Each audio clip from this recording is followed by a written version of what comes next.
chat there, that would be terrific. We do not have our first guest in the house yet, so we're going to wait for about half an hour. Hopefully he shows up. Our next guest will be coming in in 30 minutes. I'm not going to say the time because we're dealing with multiple time zones. But thank you, Kelly, for coming on. I appreciate your time.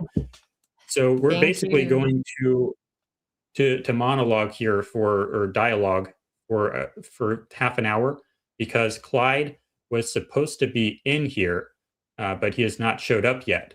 So we're going to wait for him for about half an hour, and then hopefully our next guest will come in at that point in time in about 30 minutes. What I'm going to start off with tonight, let me first explain what the night is hopefully going to be, assuming that we do have our second guest at least come in. It is going to be a semi-structured debate where we're going to have people come in and share their theory about what happened to Charlie Kirk. It's not going to be my theory. It's going to be their theory, which is either the shot from behind, which is our first guest that has not showed up yet, or the federal narrative, actually, which is the Tyler Robinson 30-06 from the roof narrative. Someone will be coming in to present that theory. And it will first be, they will have 5 to 10 to 15 minutes to present their theory uninterrupted without any dialogue. And then there will be 15 to 30 minutes where I will sort of cross-examine and sort of interrogate their theory back and forth with them for about 15 to 30 minutes. And then we will go into an audience questions segment with that guest where you can ask them questions, or I guess me questions, but primarily them questions for their theory. And Kelly will be setting the clock and saying, like, if the time is up, the time will be up. Hopefully we do get that other guest in here, but that will be the plan. And then with the second guest, I intend to share my theory. I have a new presentation to give specifically for him because I want to change his mind. I want to treat him as the jury, even though he's already set on a different narrative. But I think I can convince him. I'm going to try. So that's what I'm going to try to do. So I'll have about 10 minutes to do that uninterrupted. And then he will have 15 to 30 minutes to interrogate my theory, to cross-examine me on my theory. And then then we would have the Q&A from the audience. So that's I'm really looking forward. Yeah, I'm really looking forward to these, hopefully 2 guests, because on the X and Spaces sides of things, both of them are very vocal when it comes to their opinions and a disagreement, right? And I know, Jordan, that you love to talk to skeptics. So I think it will be fantastic dialogue. Yeah, and that's what I try to do is bring on people. Like if I'm having a Twitter debate with you back and forth, a Twitter battle, sometimes I will ask you, I will open up a Twitter Spaces or an X Spaces, and we can just talk about it and have a conversation through voice instead of text because it's a much better form of communication. I want to talk to people who disagree. I don't want to write them off as crazy, as trolls, as stuff like that. I want to talk to people who disagree. If you think I'm wrong, I want to talk to you. I want you to tell me why. If I think you're wrong, I'd like to talk to you as well. I think we should have more dialogue, more discussion, not less, especially with the people who disagree. So as we wait for our first guest, who is Clyde Max, to answer that question, I'm going to give a brief summary of some of the latest work that I've been doing here. And I can actually pull up this here, maybe. I did not plan for this, but I should be able to find my other window here, perhaps, and go to my profile. I'm going to share my Twitter here, and we're going to go into this one. Okay, here we go. So one of the first updates I have, I don't think I've shared this live before or in any YouTube video. I figured out how to, I can't show the gun because I messed up last time. I can't show the gun.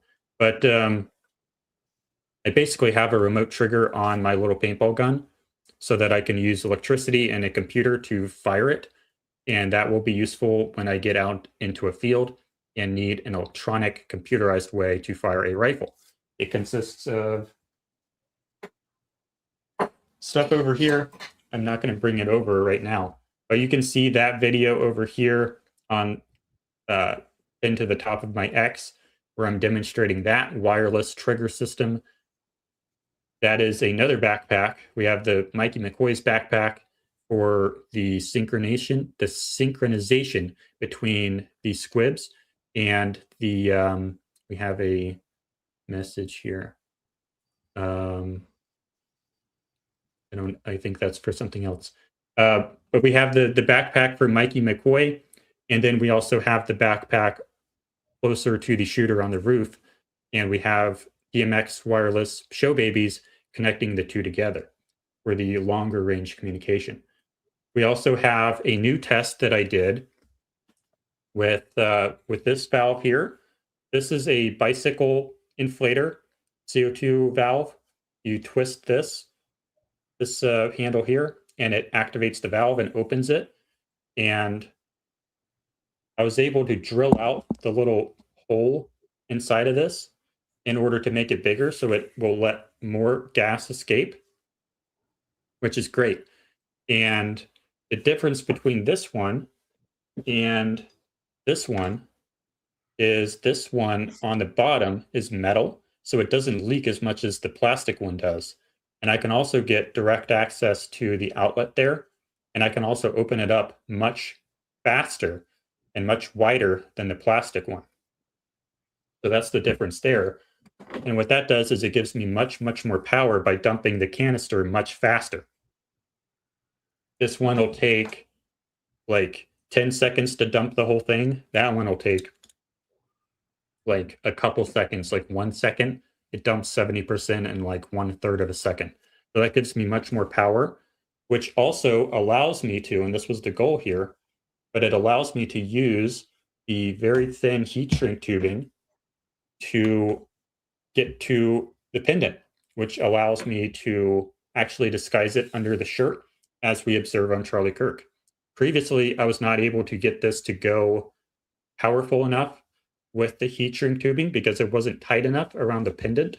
It would burst too fast, but it works much better now. So that's pretty cool. And I also have some gear coming with help from my GoFundMe. That gear should be coming Monday.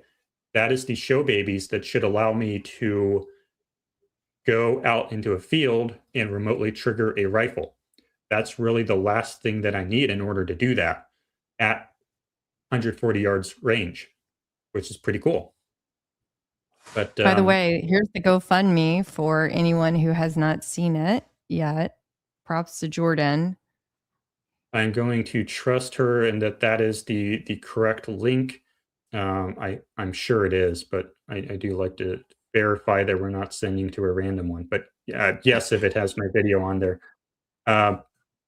Yeah, so that's a very brief update on the work that I've been doing. I still do not have our first guest in here yet. We are at 8 minutes.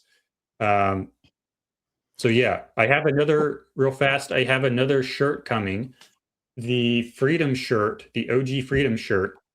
It did not have the white graphic goat logo on the back, and what I found out was like they printed the Freedom on it, and I know it's graphic goat because Charlie Kirk has the graphic goat logo on the back of the shirt.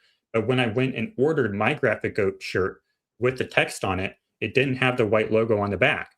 So I emailed them and asked them how come I didn't get the white logo? It was a pretty weird question because why would someone ask that? But anyway, I asked them why, and they told me that the only reason that shirt would have the white logo on the back would be because it was a sample order. Because when you order a sample order from Graphic Goat, you're just basically doing a size check. You order just one or two of them to check the fit in case you wanted to get like a whole bunch of them. So that appears to be what they were doing. They ordered the shirt, and without the text on it, they ordered it through a custom print shop. without the text on it, which is kind of weird to me. But apparently that's what they did. I guess they have either a local print shop at near wherever Charlie Kirk lives, or like near the office, or maybe they have a custom print shop at the office. I don't know. But the supplier they ordered the shirt from, the custom print shop, is not the one who actually printed the shirt. But I have a new shirt coming, I think, tomorrow that should have the white logo. And I'll have to go to a local print shop near me that will put the logo on it. And it should be the right size this time. My last two were a little bit too big. And the text is going to be the right size now too. The text on the last one was a little bit too small. But Kelly, you wanted to go ahead? Yes. Well, I was going to mention that actually Bays has become a little expert in his own right, I guess. He's been working on screen printing his own merch. So, it's apparently a pretty easy to pick up and affordable way to do it yourself. So he's gotten to be pretty savvy at it if you were interested in learning a little bit more about that. I don't know if that's what they did in Charlie's case, but just throwing that out there. It could have been screen printing. The one that Graphic Goat does, I forget what the name of it is. I didn't study it for long enough, but it's when I say should really screen look printing, up. it might not have been that. It could have been some kind of press or something, but It was, he's got a I little wrote it down system. somewhere. It is called, why don't you go ahead and talk about, you And wanted to talk sure. about the I forget his name, some new guy in the case? Yes. Well, I was Joe going to Kent, I bring think. up. Oh, what was that? The Joe Kent? I think it's Joe Kent. Yes. Yep. And some folks in the chat were also bringing up the Joe Kent situation as well. So I put that link in our chat. Let me go ahead and I don't know if is it easier for you to click on the link on your end, or should I just go ahead and load this in on mine to do a share screen? I can give it a try, and then you just Let tell me me. go into this one now. Do you want to play this video?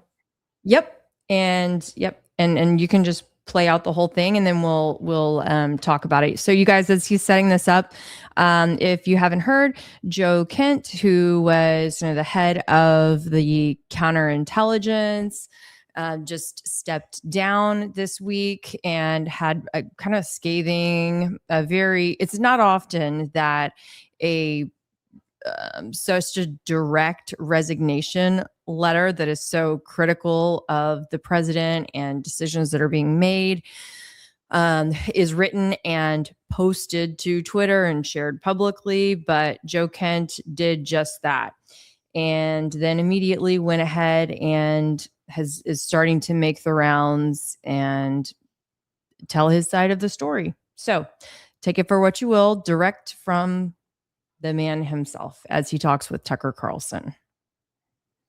Now, before we get into that, would you mind explaining for the audience and for me what Sure. how does this help us solve the Charlie Kirk case?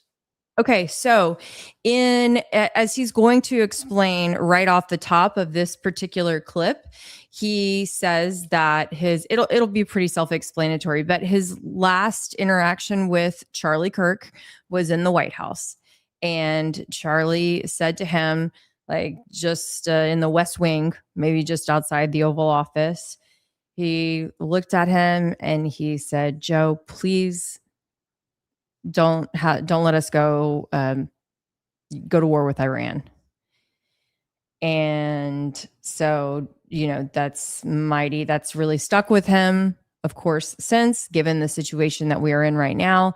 And then when after September 10th happened, there were multiple reasons why they felt the need to go track down additional information and look at, from the counterintelligence side, look at foreign intelligence leads and angles, and he was shut down. If some of y'all remember, there was this rumor or leak about Kash Patel shutting down any look into foreign intelligence involvement.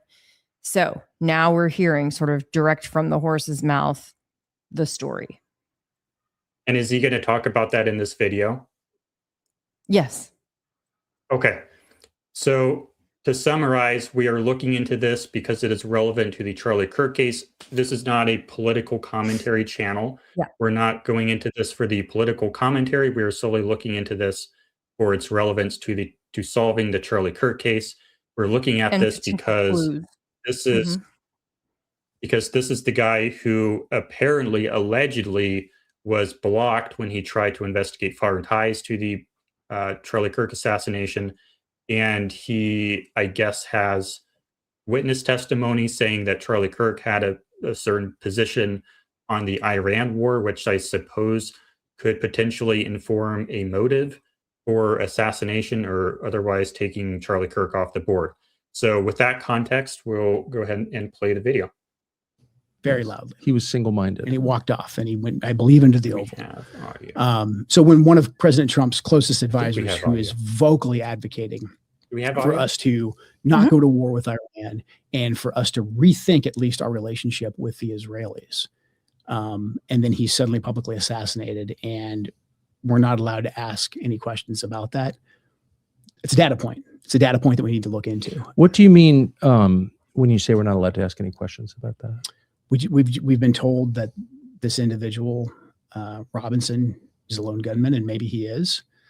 But the investigation that I was a part of, the National Counterterrorism Center was a part of, we were stopped from continuing to investigate. And the FBI will say that they stopped that because they wanted to turn everything over to the Utah state authorities. Everything's going to trial. It's very, very sensitive. But there was still a lot for us to look into that I can't really get into. But there was still linkage for us to investigate that we needed to run down. And I'm not making any conclusions. I'm not saying no, I don't think you are. Because of this happened. I'm not saying that at all. I'm just saying there's unanswered questions. We know the pressure because of the text messages that have been made public, that Charlie was under a lot of pressure from a lot of pro-Israel donors. And again, we know Charlie was advocating to President Trump against this war with Iran. And we knew at the end of the 12-day war, at the end of Midnight Hammer, that the Israelis were going to come back and ask us to go back to war again. Right. So we have a lot of data points between Butler, the assassination attempts against President Trump, the breaches of his security, what happened to Charlie Kirk.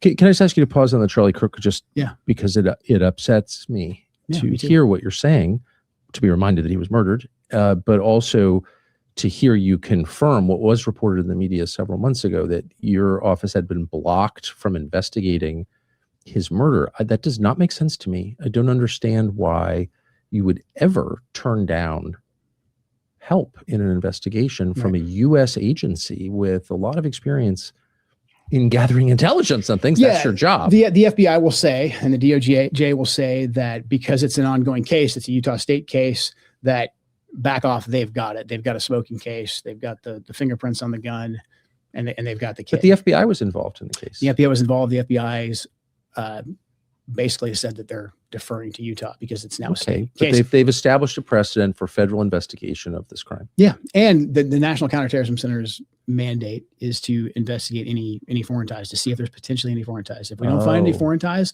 we back off. What I'm saying, about getting into too much detail, is there was more for us to investigate.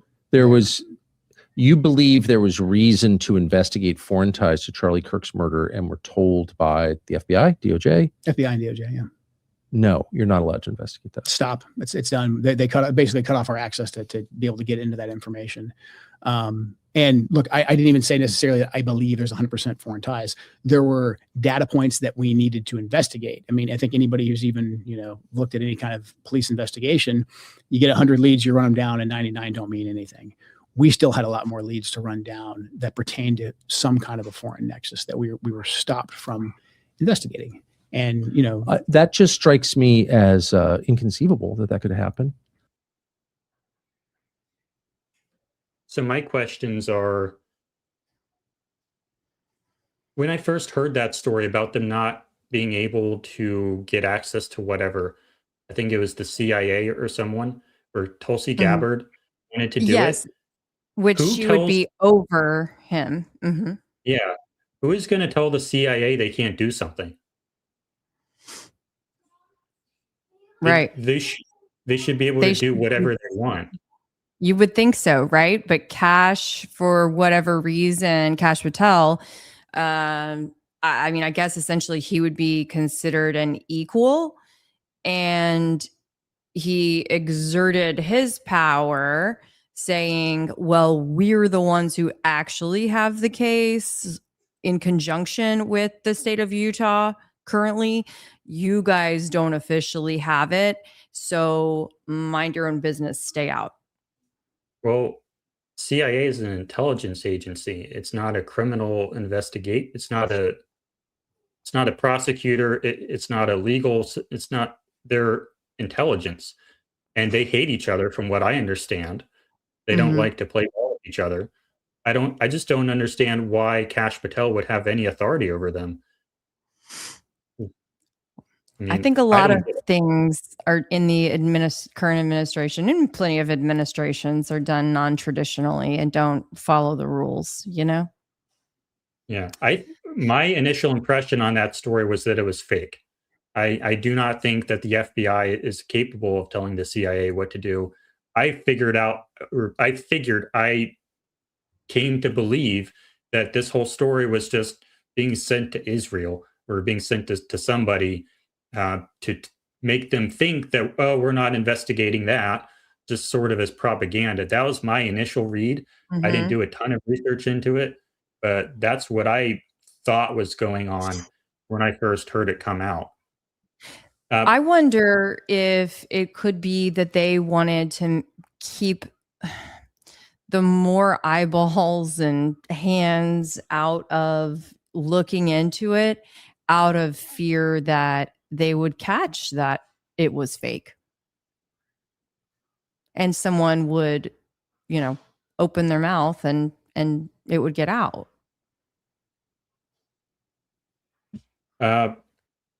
Someone asked, why are we, who are we debating? We're not debating anyone right now. We're supposed to be not debating, but talking to Clyde. But he has not showed up yet. He was supposed to show up a while ago. He just reposted my Twitter post. So maybe he thinks that maybe he got the time zone wrong. I did tell him the time zone. He's supposed to be in here, or I asked him to be in here, and he said he would be. But that's what we're supposed to be doing right now. But we decided to go live anyway, because I don't like it when live streams just delay and delay and delay. So that's why we're talking about not random stuff, but sort of off-topic stuff right now. We're just kind of wasting time, not wasting time, but we're filling time until our next guest is scheduled to come on at 8:30 my time. So in about 7 minutes is when the next guest is due to come on. And that's when we're going to get into the federal narrative. He's going to be supporting the federal narrative. And then there will be some back and forth. But that's why it says debate somewhere, I think. I think it says debate somewhere, or live presentations and debate, I think it's the title. But that's why we're not actually debating right now, because we had someone not show up, at least not yet. So that is the reason why. Okay, so we played that video. And so how is this relevant to the Charlie Kirk case? We think that someone was blocked getting investigatory access to foreign ties, which could inform, I don't know how to interpret that in the context of trying to solve the case. And then we have the motive, where I guess Charlie Kirk said that he did not support war in Iran. I actually just listened to a video of Charlie on his podcast where he said, last time we bombed Iran, I think it was the nuclear bunker one. I think that was the context, but there was a video clip of him saying that he supported the president in that bombing and that he was not against it. And I guess that was being used to suppose that he would support the current activity as well. I don't know. I'm not going to speak for him. I'm not going to put words in his mouth. I think this scenario is much different from the last scenario over there. But again, this is not a political commentary channel. I'm not a political commentator. We're only discussing this for its relevance to the Charlie Kirk case. Do you see any new clues with this new information that can help us solve the case, Kelly? Well, I think that the part of that, for one, was relevant because it seemed like, in my mind, it seemed like, Trump has a super close relationship with Cash, and even Charlie, I think, had a close relationship-ish with Cash and Bongino, right? And so if the belief that I think we believe is that Charlie was able to exit stage right, that he would be able to trust them more so than a whole host of people. The more people that you allow to get into the investigation and have eyes on the files, then the more you've opened up yourself for potential exposure. So to me, that my question to that would be, wouldn't the CIA have a completely different context that they would be starting from? Like, they have all of their own tools. They have all kinds of other tools at their disposal that wouldn't be directly linked to the case that the FBI has. It seems like they're completely separate agencies. Well, one thing to clarify, though, is that the CIA is not only is it a different agency, but it is a different agency from the National Counterterrorism Counterterrorism Center. And so that falls under the Office of the Director of National Intelligence, I believe, ODNI. And so all of these acronyms that, aren't, that we didn't all, I don't know if they've existed always, but certainly aren't common vernacular for many folks. So there's different lines and divisions, right? And I guess people get to throw weight around at certain times. No, I'm saying that, like, from my perspective, I think that they're completely different agencies, the CIA and FBI. I'm not educated on that, so I'm not going to pretend like I know what would or would not happen. I've never worked at the FBI, never worked at the CIA. I have no idea what I'm talking about. I'm just going off of what. Oh, here we go. Clyde's in. Awesome. I see James May, our next guest, is here. He says he just got, I guess, into his account. We were supposed to go live with Clyde at the top of this, but we have both of them in now. But James May was scheduled for basically right now. So we're probably going to start with him since he is here. I don't know if Clyde is going to enter or not, but why don't we go ahead and invite James May in and let him start. And then if Clyde shows up later, we can go to him afterward. Does that sound like a good plan? Am I muted? I don't think so. Okay, so we're going to go ahead and do that. And okay, let's bring him into the stage. I think you are here now, Mr. May. Can you hear us and can you speak? Yeah. Oh, let me bring you back in. There we go. And let me go into this one. Add you there. I have to add you on every single stage. And okay, now you're in here. Thanks for coming on. I appreciate your time. No problem. Okay, so what I said at the top of this episode of this live stream was I want to talk to people who disagree with me. I think that we should not write people off as trolls, as all these different negative labels, who disagree with us, who believe what I might think is a crazy theory, what someone else may think is a crazy theory. I think we should have more dialogue, more discussion, not less. especially with the people we disagree with. So what I wanted to do today was give you an opportunity to present what you believe physically happened to Charlie Kirk and why. And so we'll do that for 5 to 10 minutes. You'll have the floor uninterrupted. And I'm going to ask Kelly to keep track of the time. I will as well. And so you'll have the first 5 to 10 minutes, to 15 minutes if you want it, but I think you indicated otherwise, to present what you believe about the case and why. And after that, I will have 15 to 30 minutes to not interrogate you, but sort of cross examine and ask some critical questions about your theory. And then after that, I will present my theory to you, if I may.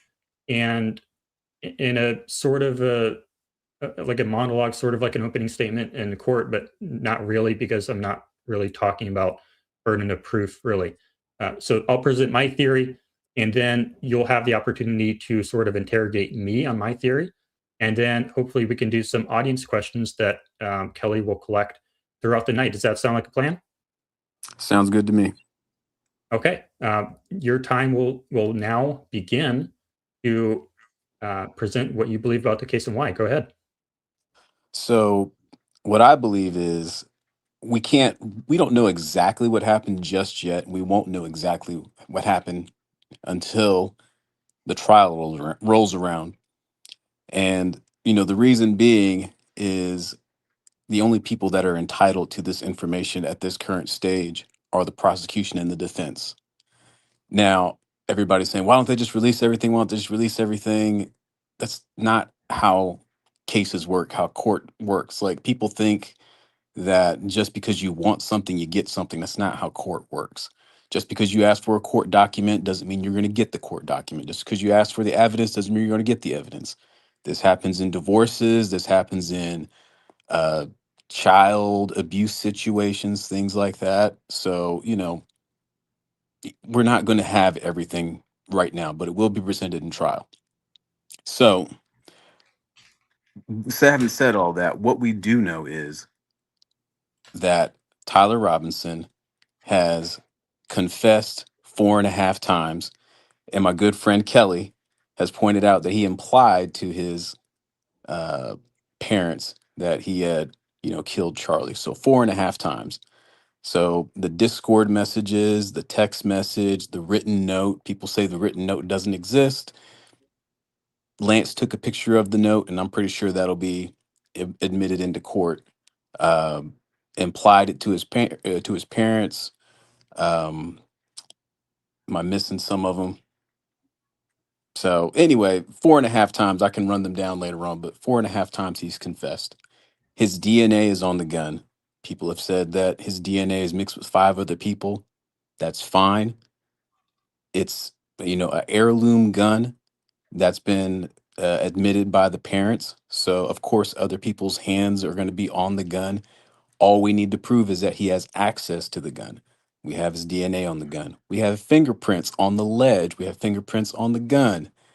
Once again, doesn't necessarily mean that he was there, but when you start scaffolding it with other things, it starts to make sense in regard to him being the killer. We also have evidence and video of him walking up the stairs. His parents said, "Hey, that's my kid." His friend said, "Hey, that looks like you." 2 different people or 2 different groups of people have said that it looked like him. Like I said, it doesn't necessarily mean it was him, but when you start scaffolding and start building it with other things, it starts to add up. We also have video of him walking to the site, walking away from the site. We also have video of him in a car, driving away from Orem. We also have, man, we have enough evidence to build a case with just what we know. And like I said, we don't know everything, but from what we know, we can build a case based on what we have available in the public. Now, I think I've got some time, so I'll talk about some of the conspiracies that we have. We've got Israel and Mossad and all these other things. And my first thought is, okay, if you're going to make these outlandish claims or these claims that he's involved with international governments, you got to have some kind of proof. And if the only proof you have is that Charlie was, you know, cooling toward Israel, that doesn't really amount to much. Yeah, he had probably cooled toward Israel, but at the same time, he had written a book about, the Sabbath, and has always been a really big champion of Israel.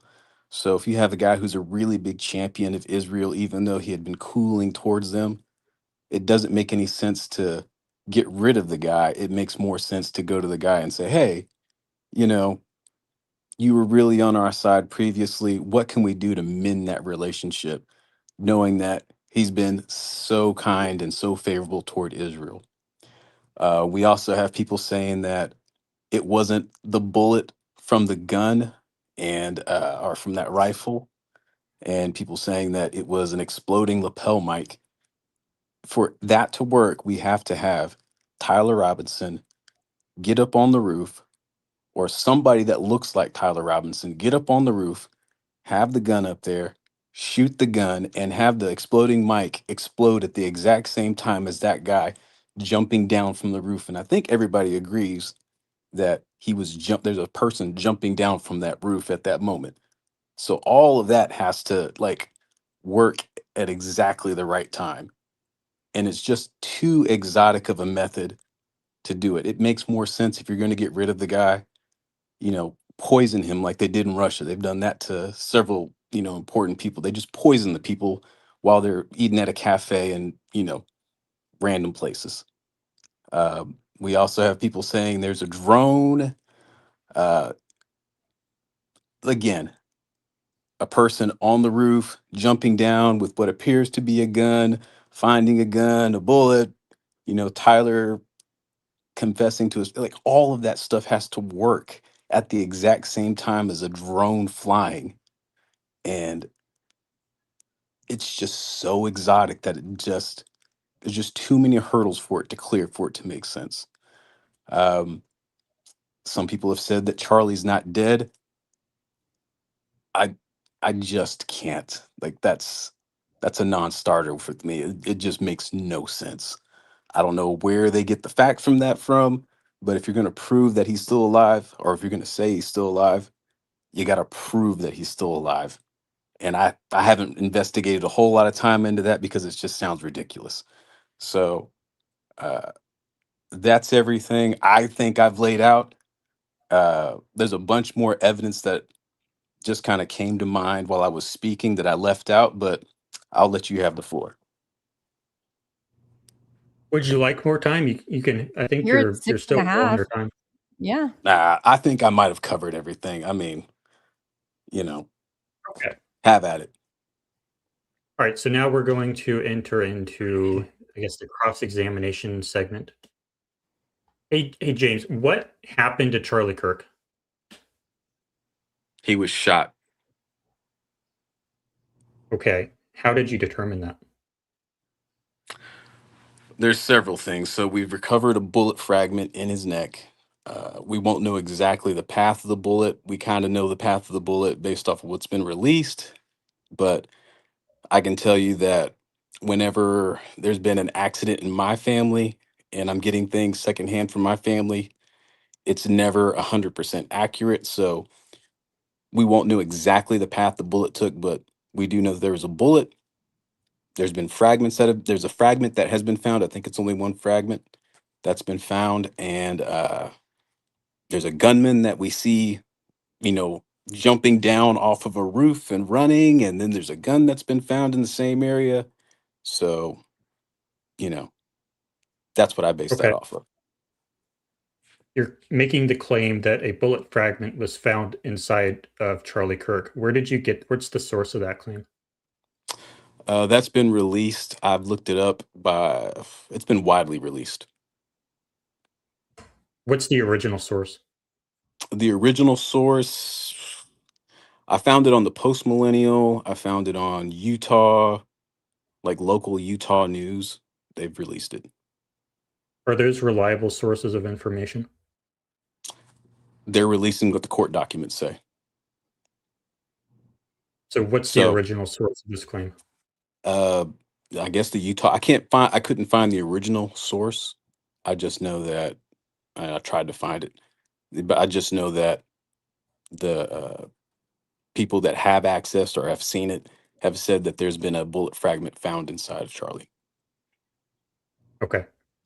You made the claim that Tyler Robinson has confessed 4 times. What did he confess to? No, he confessed 4.5 times. Okay, 4.5 times. What did he confess to? I had to get James on that one. Yeah, you got me on that one. He confessed to killing Charlie. In the Discord chat, he said, they were joking around and saying that looks like Tyler, and Tyler, said, "Oh, I guess it does." And then later on, he said, "Hey, guys, it was me." What does that statement mean? It was me. It was in the context of them talking about it, because originally in that Discord chat, they said it looks like him, and he says, "Oh yeah, kind of, it does." And then I believe later on, he came back and said, "Hey guys, I need to let you know it was me that was involved in that situation." That, like, he didn't come out and say, "Hey, I shot Charlie." He kind of came out and said, kind of like when a kid gets in trouble, they don't want to tell you that they hit their brother or something like that. They say something like, Okay. they kind of danced around it, but basically confessed. He implied to his parents that he had killed Charlie. The family friend as Okay, well hold was on, hold there. on. Let's stay on the current question. Are there any other possible interpretations of his statement, "It was me"? I don't think so. No. Is it possible that he meant it was me in the photo that they were discussing?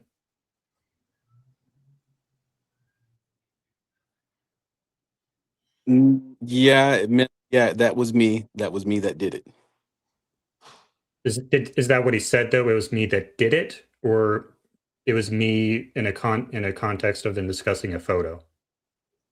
He told Lance that, yeah, I did it, and this is why I did it, because his hate can't, be allowed to be around. So Well, we're if you want to say discussing that, the group chat, not what he I'm told sorry. Lance. We're discussing the group chat. Okay, that's fine. So if he says, I'd have to like pull up exactly what he said in the group chat, but if I'm not mistaken, and I might be, he just basically said it was me that shot Charlie.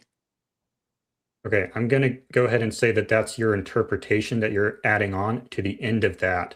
But what he actually said was it was me, and it's ambiguous what that actually meant, in my opinion. Let's go to his confession towards Lance Twiggs. What is the original source of that confession? I believe that's on the text message. Okay, how do we know if that text message chain exists or what it actually says? How do we know it exists? Yeah, Is that what what's you're the asking? original source? Yeah, what's the That's original in the source? that's in the charging documents. How is it presented in those documents? It was presented, you know, Lance, Tyler, and then what they said. Are you aware of what a typical format for text messages and legal documents might be? No, let me know. Okay. In your opinion, does the format, I can't ask that because there's no foundation.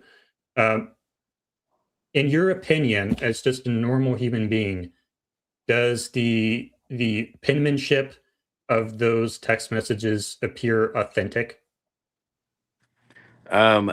So this is one where people like to say they're not talking like actual people. And I gotta say, I was an educator for a while. And I've been around kids, and some kids are flipping weird. Some kids talk so weird. And it, if you've seen the video of Tyler whenever he gets into the car accident and he's talking to the police, he kind of actually he comes across to me as a student that would or a kid that's autistic. So in the way that he talks and what he was into, Yeah, it seems pretty plausible that, he's a weird kid who talks weird and texts weird. Okay. You said that there were 4.5 confessions. What were the other 2.5? So let me run him down again. So there was his parents, the family Okay, let's friend. talk about the parents. What statements do we have on record from the parents? I'd have to look at the charging document. Is that the original source? I believe so, yes. Do we have them on video or an audio claiming that they heard Tyler Robinson say anything? We won't have that until the trial starts. Like I said, it's one of those pieces of evidence we don't have just yet. Okay, so they've made no public statements. Would you agree? They've made no public statements Okay. What's that I'm the aware next of, one actually. that you're aware of? What's the next one? So there's the parents, there's Lance, there's a Discord chat, there's a family friend, Okay, and then Lance. yeah, Has Lance made any public statements? not that I'm aware of, no. Has any family member or associate of Tyler Robinson made any public statement alleging Tyler Robinson has made a confession? Not that I'm aware of, no. Okay. Let's go to the gun, or I would say a gun. The authorities recovered a rifle at around the location of UVU that day. What gun did they recover? I believe it was a Mauser. Okay. What relevance does that gun have to the case? It's the weapon. It's kind of like Clue. You got to have the place, the person, and the weapon, right? Okay. Why should we care about that rifle and not some other rifle?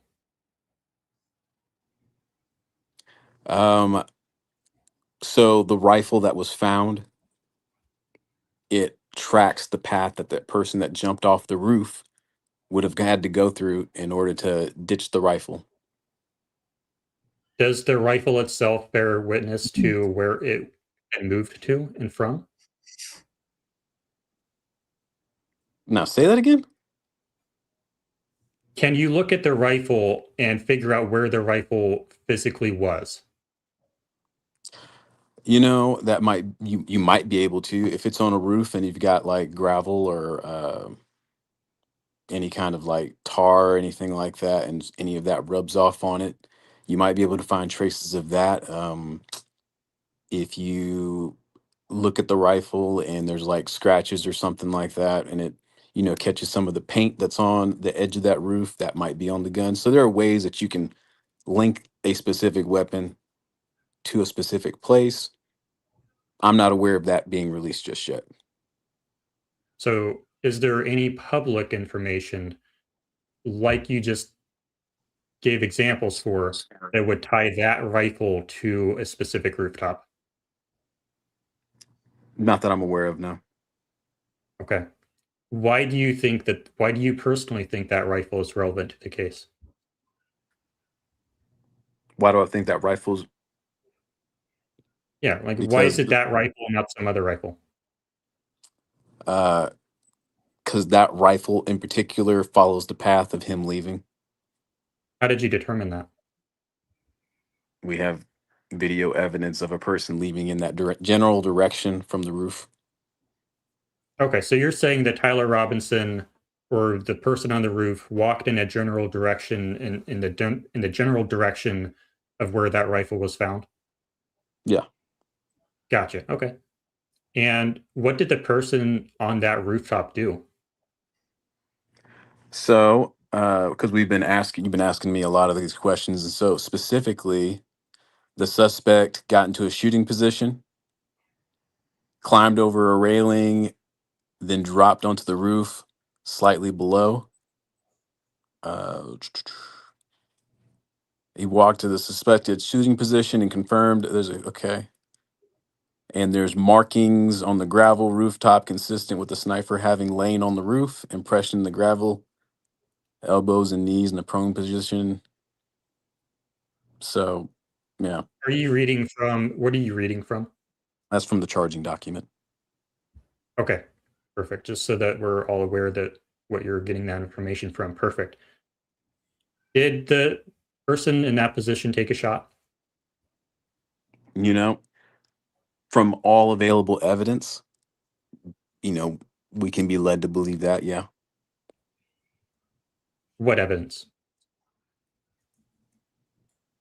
The person that was on that roof took a shot. Well, why there's no other reason for there to be elbows and knees on a roof, consistent with being laying prone to, and then finding a rifle, from somebody jumping down from the roof and running in that general direction.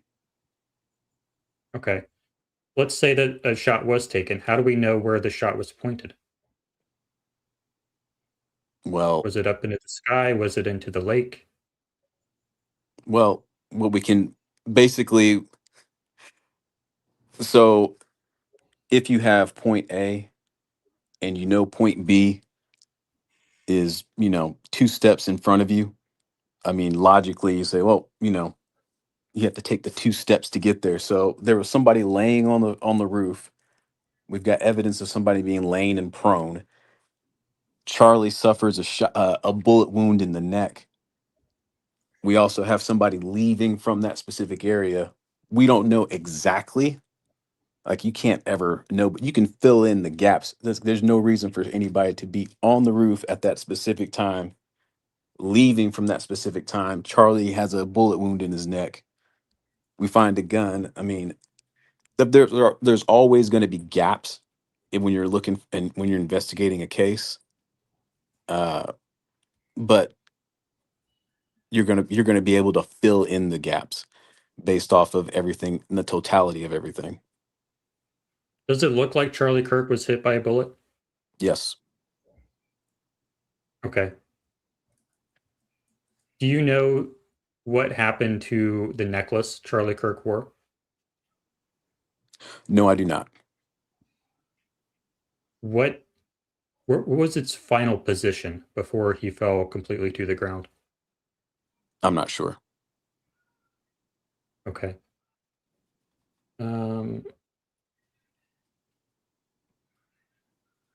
You previously stated that that Tyler Robinson was ID'd by his family. How did you determine that? That's in the charging documents. Did they also ID the rifle? I believe he sent a photo to his family, or they asked for a photo of it.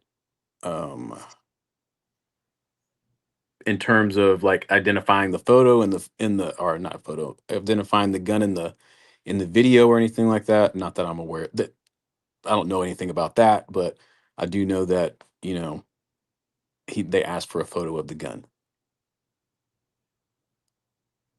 From whom? From Tyler. They were saying, hey, what happened to the gun? Send us a picture of the gun. And I believe he kind of was like, well, no, I can't do that. Or there was something weird. I have to look back at the charging document. I do know they requested a photo of the gun to make sure that he had it and he hadn't like ditched it or anything like that. Would you agree that the parents ID'd the rifle in the news as a family heirloom? Oh yeah. Okay. All right. So here's one that's so I got into an argument with somebody about this, and they were like, "How do you know?" Like the media released this photo of the gun, and then the family said this, that, and you're kind of implying that the media or the gun isn't the actual gun. Uh, what I think happened, and I have nothing to back this up. Um, I believe that the media had a source that's close to the situation, and they said, "Hey, Charlie died and or was shot," and like, what happened? And the guy was like, "Yeah, he got shot with this gun," and that can mean two things. It can mean this exact gun or a gun that looks like this. So what I believe happened, like I said, I have nothing to back this up. What I think happened is somebody in the media was like, "Hey, Charlie got shot. What happened?" Or and they said, "Yeah, it was this gun," and they sent him just a photo of a gun, and the guy ran with it, thinking that it was the actual gun. Um, Guns all kind of look the same. I mean, unless you get something like tricked out. I mean, it's going to be all black or have a wood handle. I mean, a gun is a gun. Like, there's not really that much variations in guns. So I believe that they just identified it because their gun Identified looked what? like that gun. They identified the gun Identified that was in the media. The gun that was in the the gun that media. was in the media. Yeah, Okay. they identified Where that did and said, "Hey, that looks like our gun." okay. Or I And should what say, photo? The photo of the gun in the media. yeah, What was that photo? What was the origin of that photo? I believe it was a Google stock image or something like that. Yeah. Is that the rifle that they identified as being theirs? Yeah. So, like I said, Okay. if I have, an iPhone and then somebody's like, "Hey, you know, what kind of phone do you have?" And I just go on Google and say, "I got this phone." That's not my So phone. That's a photo of a phone. And then if sure. somebody came in and said, "Is that your phone?" Like, no, no, this isn't my exact phone. This is my phone. So I believe that the Okay. family just looked at it and said, "Hey, that looks like the gun that we have at home." Okay. Do you have kids? Got I don't want to answer Or that one. if you don't want to answer that, that's fine. Okay. What I was going to say is, I'm not going to say that because this is cross. Um, Previously, you said, because I wrote this down, you Hmm. said Charlie Kirk, because he's such a strong supporter of that country in the Middle East, they would never want to remove him from the board because he's such a strong supporter of them. But is it possible for Charlie Kirk to abandon his support for that country? Yeah, it's possible for him to abandon his support. Yeah, Okay.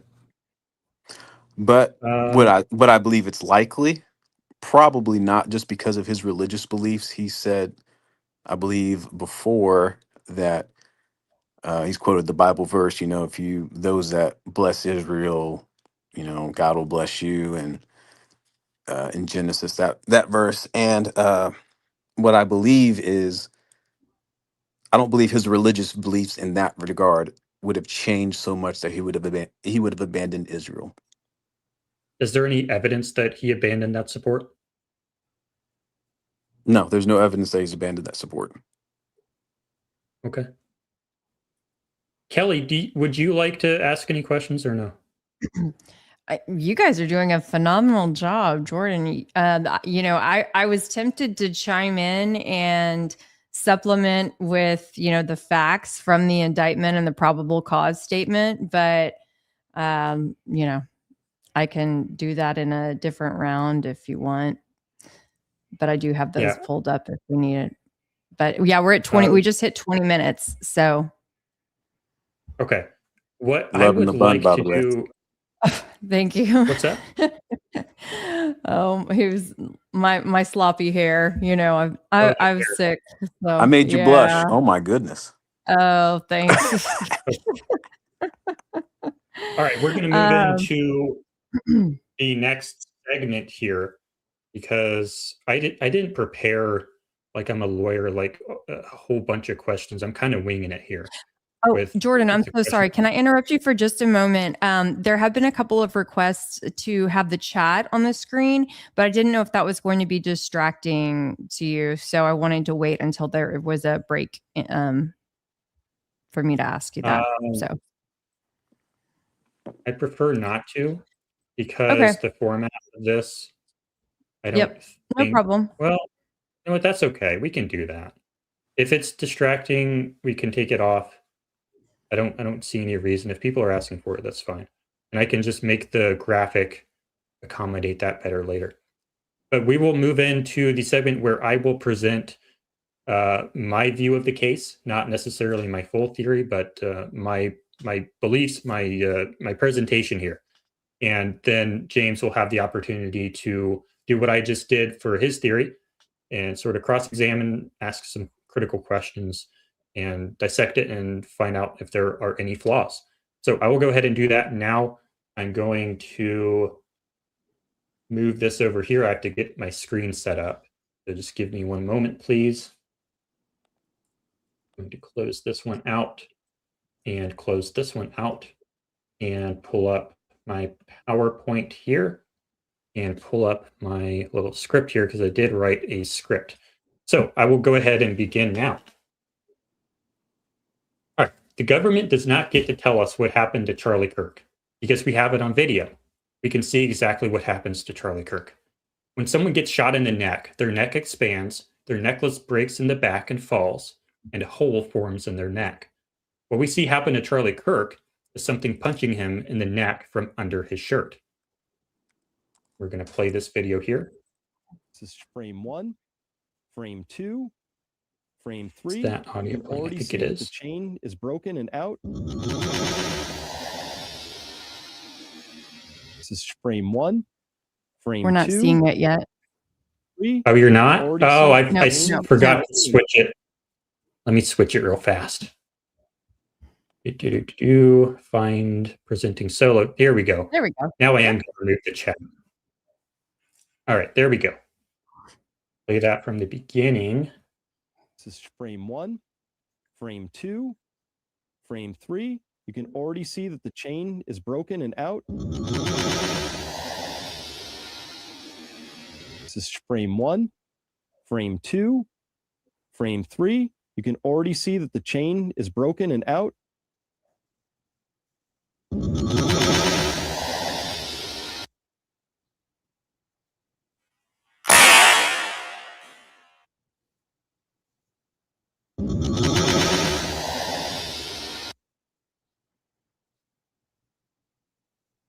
James, I should have asked this before. Are you able to see the screen?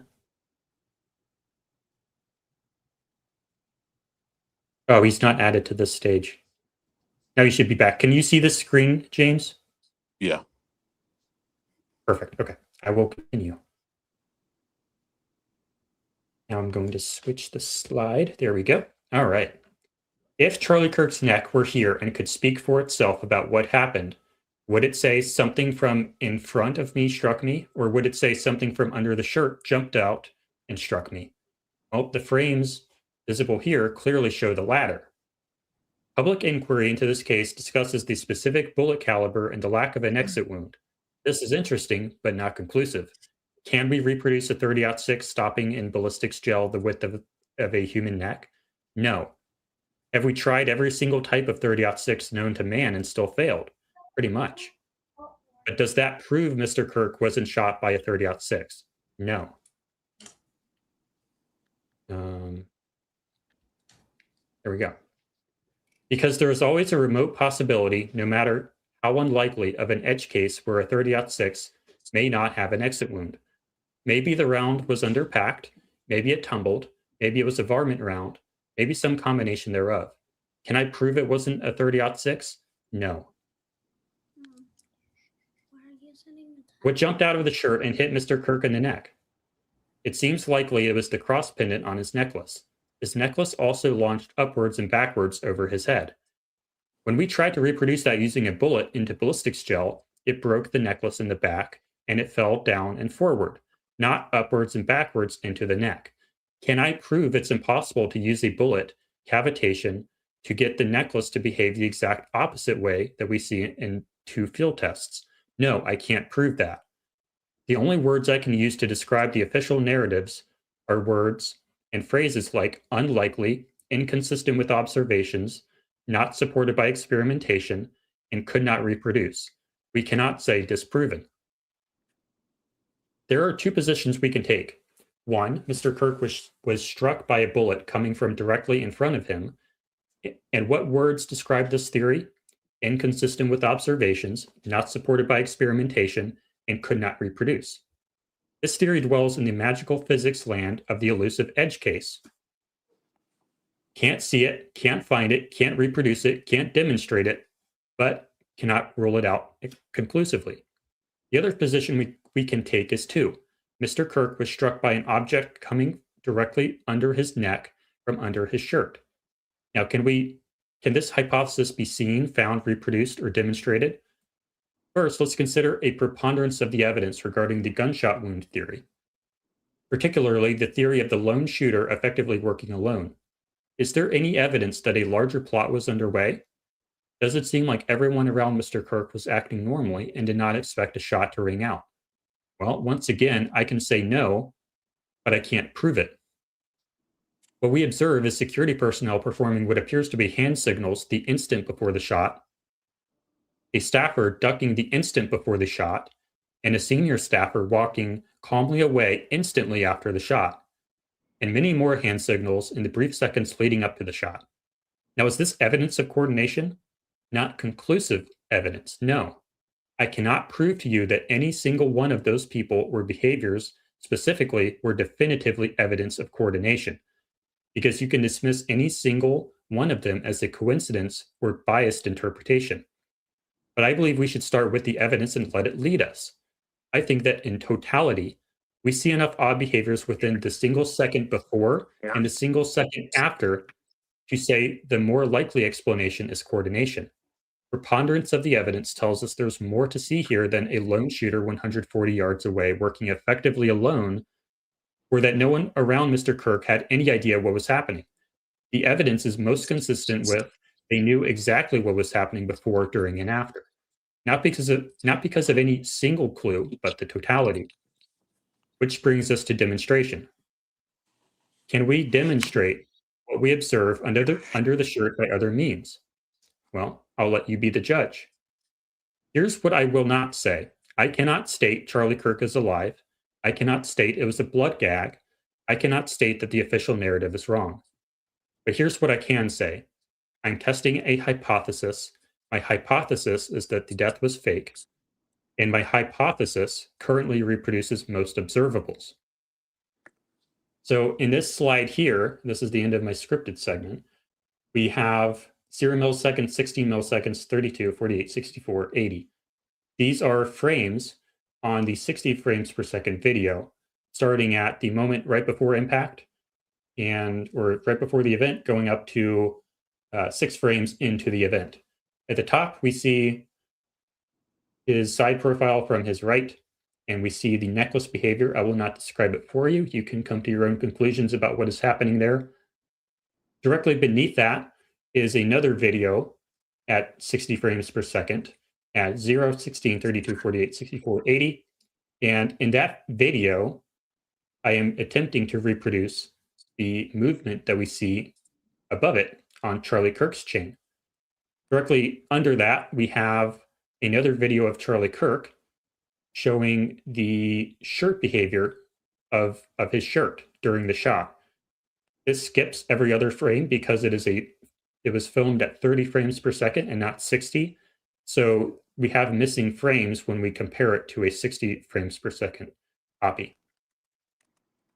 Beneath that, I am attempting to reproduce what we observe on Charlie Kirk directly above.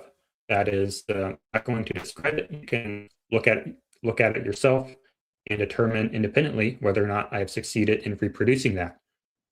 The work that I do, and I'm going to put this slide back over here now, I'm trying to reproduce what we see happen to Charlie. I'm extremely focused on the physical thing on video that we capture. I'm not focused on Tyler Robinson. I'm not focused on Lozy Center. I'm not focused on text messages. I'm not focused on people. I'm not focused on specific rifle calibers.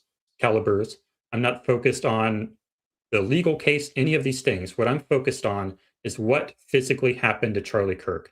When I look at the video, I do not see someone being shot. I see massive amounts of liquid coming out, but the thing that precedes that, in my opinion, is not someone being shot. It looks like something pinches his shirt, yanks it up to his ear. That's what it looks like to me.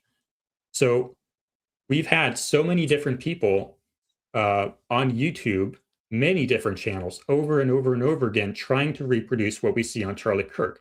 And it is never remotely close. We have 2 different people who have attempted to reproduce the chain behavior, but it is exactly opposite what we see on Charlie Kirk. On Charlie, we see backwards and upwards movement of the necklace, but when we try to replicate that with a bullet, it expands outwards radially, flies forward, and the pendant falls down. And in my opinion, that is grossly inconsistent with what we actually see in the video. And I think we should start with the video of what happens to Charlie. The other thing we see is the shirt sort of billowing out like this. We see white gas in some of the frames. And so what I try to do is I try to reproduce it. If this were a weapon system, I should not be able to reproduce it. People have criticized my work as being, oh, you just recreated a puff of air under my shirt. And that is correct. What I'm doing is I'm putting a CO2 device, this thing, under my shirt, going to heat shrink tubing, going to this cross pendant, which is located on my necklace. I put this under my shirt, I fire it, and that's how I get the stuff over here in the blue there. That's how I reproduce it. And if it is your opinion that I'm even close to replicating what we see on Charlie Kirk, I would submit to you that what happened to Charlie Kirk is a puff of air under his shirt shooting the pendant up. I've reproduced it, and the rifle people have not been able to. Every single test of the rifle has failed. They cannot, number one, get a 30-06 to stop in any substitute for a human neck. It always goes right through. Could there be edge cases? Maybe, but we can't replicate it. It doesn't seem like the most likely explanation that it was a 30-06. Then you say, okay, maybe they got the rifle caliber wrong. Maybe it was one of these magical edge cases. Sure. We still don't understand how either the cross pendant comes up or the shirt comes up. We still cannot explain this because cavitation doesn't do that. We know what cavitation does. I played the video at the beginning of this showing you what cavitation does. It doesn't do that. It expands out radially. It doesn't force it up linearly in one single direction. So what is my theory? My theory is my hypothesis, and this is what I'm doing. What I'm doing is science. Science doesn't say this is what happened. That's not what happened. I know exactly for fact this is what happened and what didn't happen. Science says we have a phenomenon, a thing happened to Charlie Kirk, and we want to understand what caused that phenomenon. If we just say that it was a rifle shot, then we should be able to shoot a rifle into a substitute for a human flesh, and it should replicate it. But it doesn't. It doesn't replicate it, not even close. It always goes right through the neck, and you never get behavior that is consistent with the shirt behavior or the pendant behavior. The closest we can get is directly opposite what we actually observe. So this is a bad hypothesis. This hypothesis does not help us understand what actually happened to Charlie Kirk. So I can do tests here in my lab, in my studio, in order to reproduce that using a different hypothesis. The first hypothesis was the rifle. Didn't work. So I go to my hypothesis, which is the faked death theory, and it actually does work, in my opinion. We see the shirt yank up like this. We see the pendant strike the neck, just like we seem to observe in the video. And I can also explain the back of the shirt. It's kind of hard to see in these frames here, but you can kind of see it right here if you can see where my mouse is. The back of the shirt puffs out as well. I think that was a squib that failed. It activated its air pressure, but it did not activate the blood in the back. That was supposed to be an exit wound on the back of the neck, because everyone knows that a 30-06 does not stop in the flesh. It would have an exit wound, so you would naturally plan for an exit wound. How did I arrive at this theory that it was a CO2 pendant gun? Because when you're trying to fake something like this, I think she's telling me that I'm low on time. When you're trying to fake something like this, you put on a prosthetic, you put a blood bladder underneath the prosthetic, and you need the blood to come out of the prosthetic. But in order for that to work, you have to cut the prosthetic before the camera starts rolling. But with this, you cannot do that because you can't walk up to Charlie Kirk and cut his neck and then walk back and then have the gunshot go and have all this stuff work. No, you need a way to cut the prosthetic at the moment of blood delivery, at the moment of the shot. So how do you do it? Well, when I started learning about this stuff, I figured out that was a problem. And one of the key things about reverse engineering is you have you, engineering, you start with a problem and you work towards a solution to the problem. But reverse engineering is the opposite of that. You start with solutions that seem like anomalies, and you have to work backwards to what the problem was. And that's what I'm doing here. And as I started learning about Hollywood squibs and blood delivery systems underneath prosthetics, we find out that we have a problem. We have to have a way to cut the prosthetic at the moment of blood delivery if the context is live theater, which it effectively is for Charlie Kirk. So that's what I think is the reason why we have the cross shooting into the neck at relatively low pressure. And that's why I think that we need this stuff. And then you can say, okay, how would the prosthetic work? We have up close photos of his neck. Well, I think they have really good prosthetic artists, especially at the top of Hollywood, which they would have had access to. How do we synchronize the rifle on the roof to the squib? I'm going to be demonstrating that on Monday, assuming that the shipping comes through. It's basically just with show control. 15 minutes, Jordan. Sorry to interrupt you. We have 15 minutes. So what do you, would you like to keep? Okay.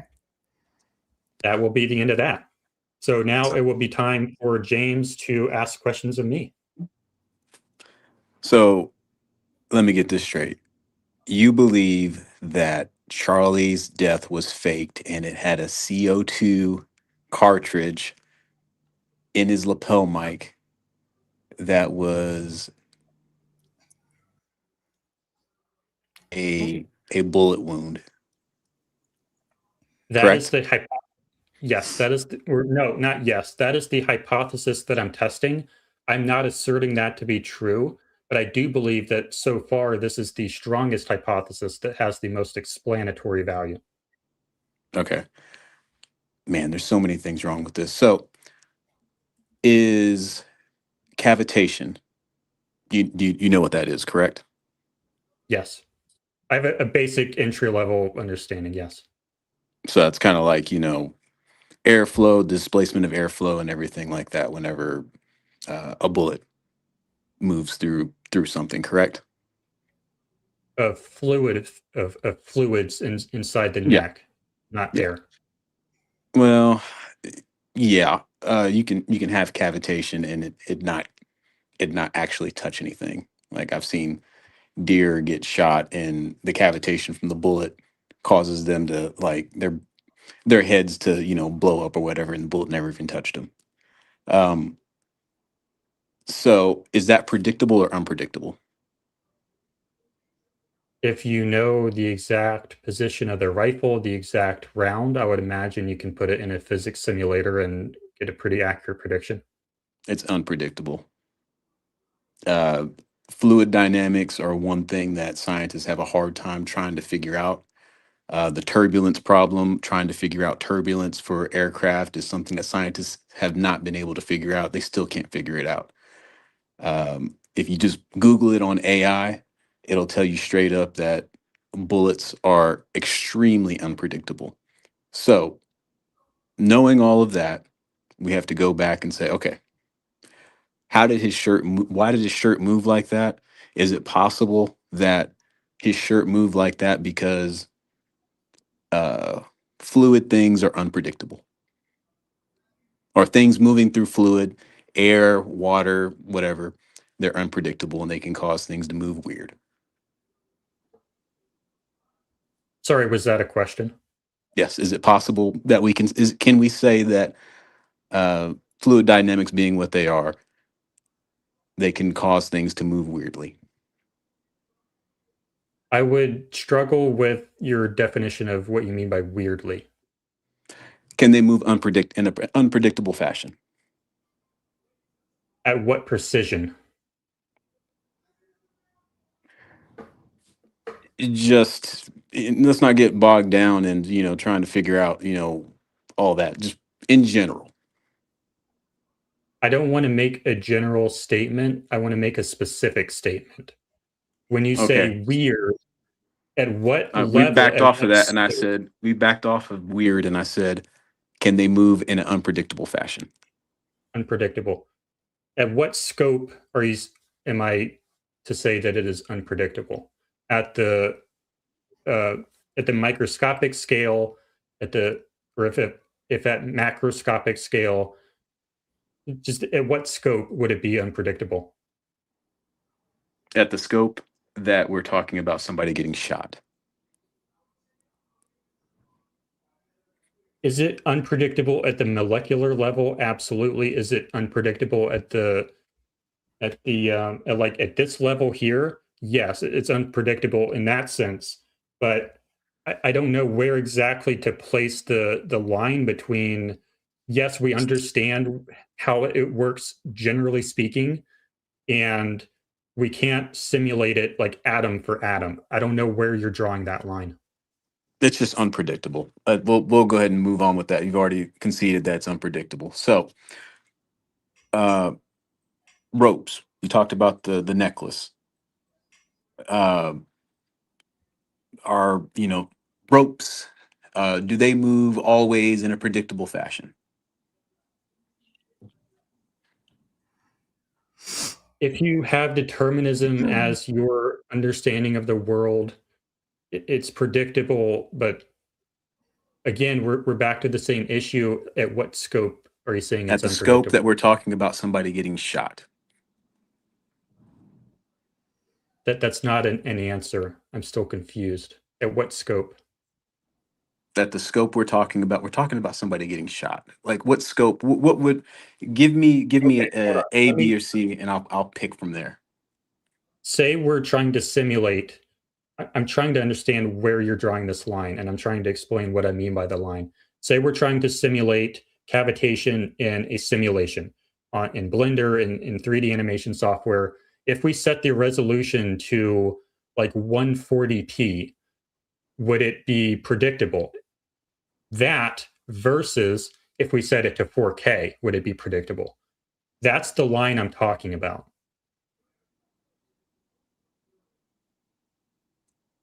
All right. In the scope that somebody is getting shot is a rope. You know, I'm going to drop it because I don't understand kind of what you're talking about. We're talking exactly about somebody getting shot, and you're like, well, what's the scope? We're talking about the scope of somebody getting shot. We understand what the scope is. We don't need to try and figure out molecular or the macro. We're talking in a specific situation, and you're trying to find things that relate exactly with that correlate to the scale we're talking about. So we'll go ahead and drop that. I will tell you that ropes. This is You can Google this on AI or whatever, or use whatever AI. They're unpredictable as well. Um, do you know the angle of the shoot of the shot? I have multiple hypotheses Well, just where say I no, dude. think Just angle of the shot. Just say no. There's no. Do you know the I angle don't of the know shot? for certain the angle of the shot. No, Okay. Do you know the exact grain weight of the bullet? no, Do you know? Let's see. So you don't know.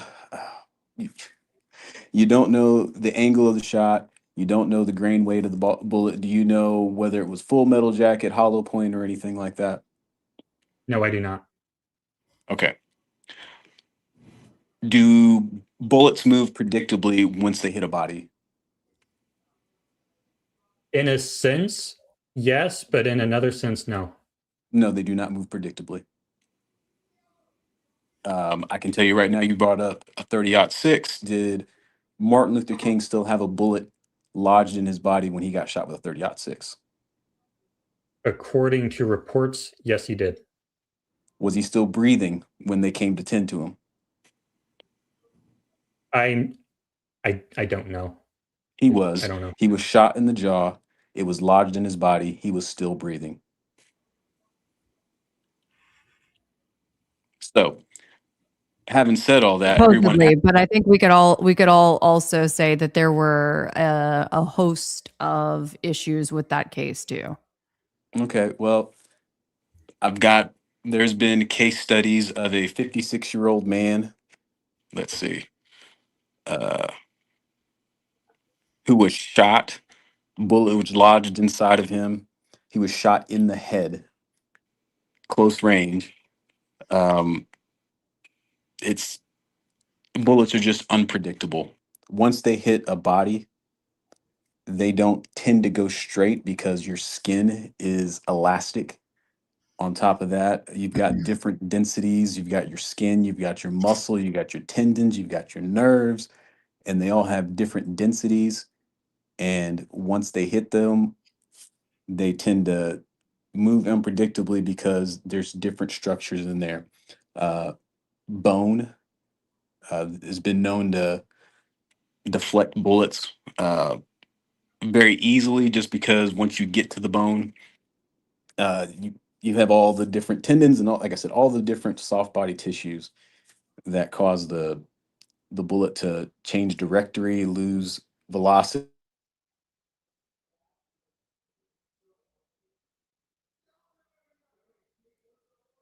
Oh, I think you got muted for some reason. Speaking. It says his your mic got disconnected.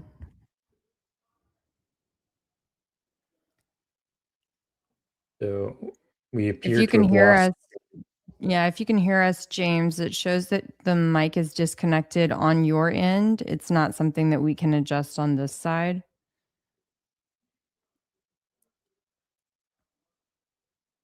I don't know if the connector got loose. And if you can still hear me, you can also maybe refresh, reload, and come back in.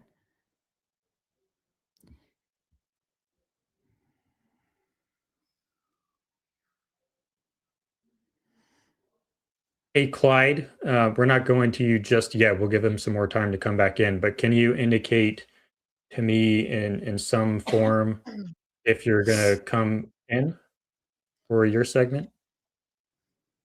So I know you're in the chat. And I did send you the link. Oh, he's asking if he can come up. We're going to give James a second to come back. And then also there were audience questions too. Oh, let's see. Okay, I think he's just back. Yeah, I got booted off. Where was that? Where did I leave off? I think you were talking about the elasticity of tissue and the unpredictability of ballistics. So, how do you believe that somebody was on the roof? I do. Do you believe that his family identified him? I don't know. It's in the charging documents. I don't know why I should believe that. Do you believe that the family would lie to the police? It also Do I doesn't believe say that that the they family- positively identified him. It says that they thought that it, hold on, I'm pulling it up right now, but that it resembled him or it might have been him. They identified him. I'm sorry, what was the question again? Do you believe his family identified him? I don't know. It's in the charging documents. Do you not believe the charging documents? I don't believe or disbelieve. I've not been convinced that I should believe the charging documents. Do you believe that the parents would lie to the police? I don't know them, so I have no idea. Do you believe that the police would lie in a charging document? Would lie? I would say they could I'm sorry. lie. Let me. Do you believe the police lied in their charging documents? I don't know. Kelly, don't shake your head at me. Too late. Let's try to keep neutral moderation, please. I'm moderating neutrally, but it was an honest answer. Does it happen? It happens. No, you just look cute when you nod your head. Don't do that to me. So Let's stay on topic. I am. I think. So do you think, or do you believe that Tyler was lying when he confessed the 4.5 times? I don't know that he ever did confess. Do you believe he did not imply to his family that he was the shooter? I have no direct knowledge of any of Tyler Robinson's statements. So what are you going to believe? Let's answer that. What will you believe? My investigation starts at the video footage of what physically happens to Charlie Kirk. So you're basing all of your research off of video. It starts at the video. It doesn't end at the video. You're basing the majority of what you are going to research off the video. Yes. Okay. Do you understand how that's faulty? Tell me. So it's faulty for a number of reasons. First off, you can't determine angle from a video. I've had this argument with several people before in terms of there being a bullet. If you were to have your significant other, your spouse, your kid, or something like that get shot and die, and the police say, we don't need to go to the crime scene.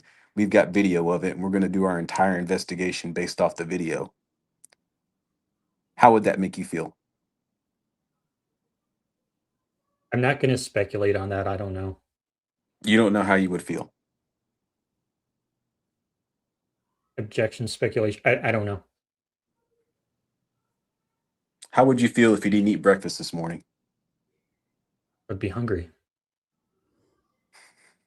Okay. Because I didn't eat breakfast this morning. That's not speculation. Okay. All right, brother. All right. It's faulty because you can't determine the angle from the bullet. You can't determine the different variables, the sight lines, and things like that. So have you been to the site at all? No. Have you tested out to see if the police's theory is faulty? Yes. And you've done this strictly with the video? Not strictly with the video, but it starts at the video. What else have you used besides the video? The video is my reference point for what I'm trying to reproduce as I test hypotheses. So that's a lot of words to say you're basing your entire research off of the video. I disagree with that statement. You're basing it off the video, and then you're trying to recreate what's happening in the video. So have you not tried to recreate what the official narrative is using the video? I don't have a range where I can go do that, but many others have. Many others have. They've shot somebody in the neck. Not people. What have they shot? Ballistic dummies, steel. Steel doesn't. Steak. That's the worst thing you could do is shoot steel. Steel is not a body. Ballistics gel, even that is kind of iffy because you just can't can't recreate tendons, you can't recreate nerves, you can't create the different insertion points from muscles, you can't recreate ligaments. You just really can't account for the different densities in soft tissue mass. So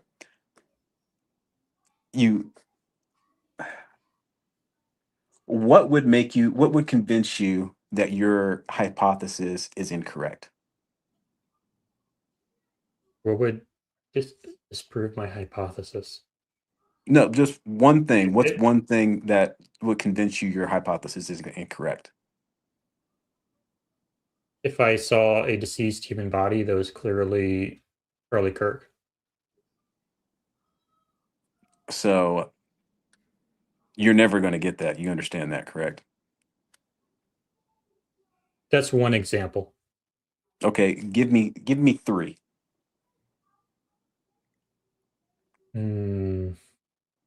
It's difficult to disprove a negative. I think An autopsy would help that appears authentic. That would help. Okay. Um, I'm so there's two. going to attack you on this. Go ahead and give me the three. Okay. You said an autopsy. What's another one? It's difficult to conclusively disprove it because I'm saying that it was engineered, that someone intentionally did it and they were intentionally solving problems to recreate exactly what we saw. So basically, I would need proof of death, and authentic appearing autopsy would help. It would not be conclusive in and of itself, but seeing the dead body would certainly help. But what would help me?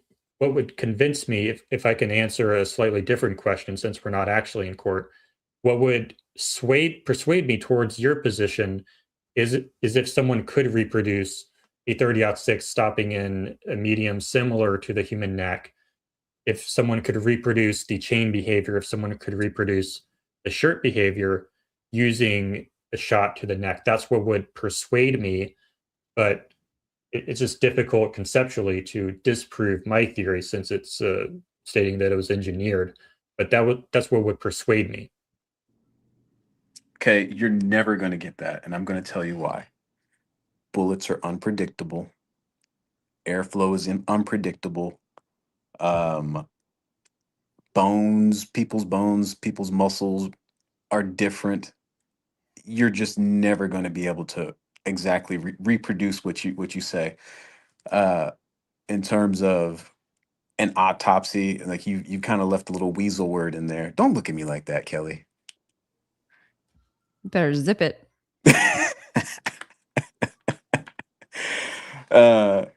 In terms of, made me lose my train of thought. In terms of, you know, the autopsy, you kind of left yourself a little weasel word in there, like that it would. How did you frame it? You said it would be uh, believable to you, or how did you phrase it? It would help persuade me. If what? If the autopsy was what? So if I saw an autopsy that appeared authentic. Okay, that appeared authentic. So even if they gave you the autopsy and you looked at it and you that fingernail doesn't look like Charlie Kirk's. It could be something that's small and that minuscule that I believe you would still hang on to your theory. I don't think there's any convincing you that your theory is incorrect. For me, May I clarify? yeah. What I mean by authentic is like the source, like what I was asking you previously, like what is the source? If it comes out on social media, I would need to know that it's authentic. If it came directly from the government, then that would certainly be persuasive. See, again, it would be persuasive. It wouldn't kill it for you. No, And I've run into this a lot. This is kind of one of those deals, and I'm not saying you are, but it's similar to flat earthers.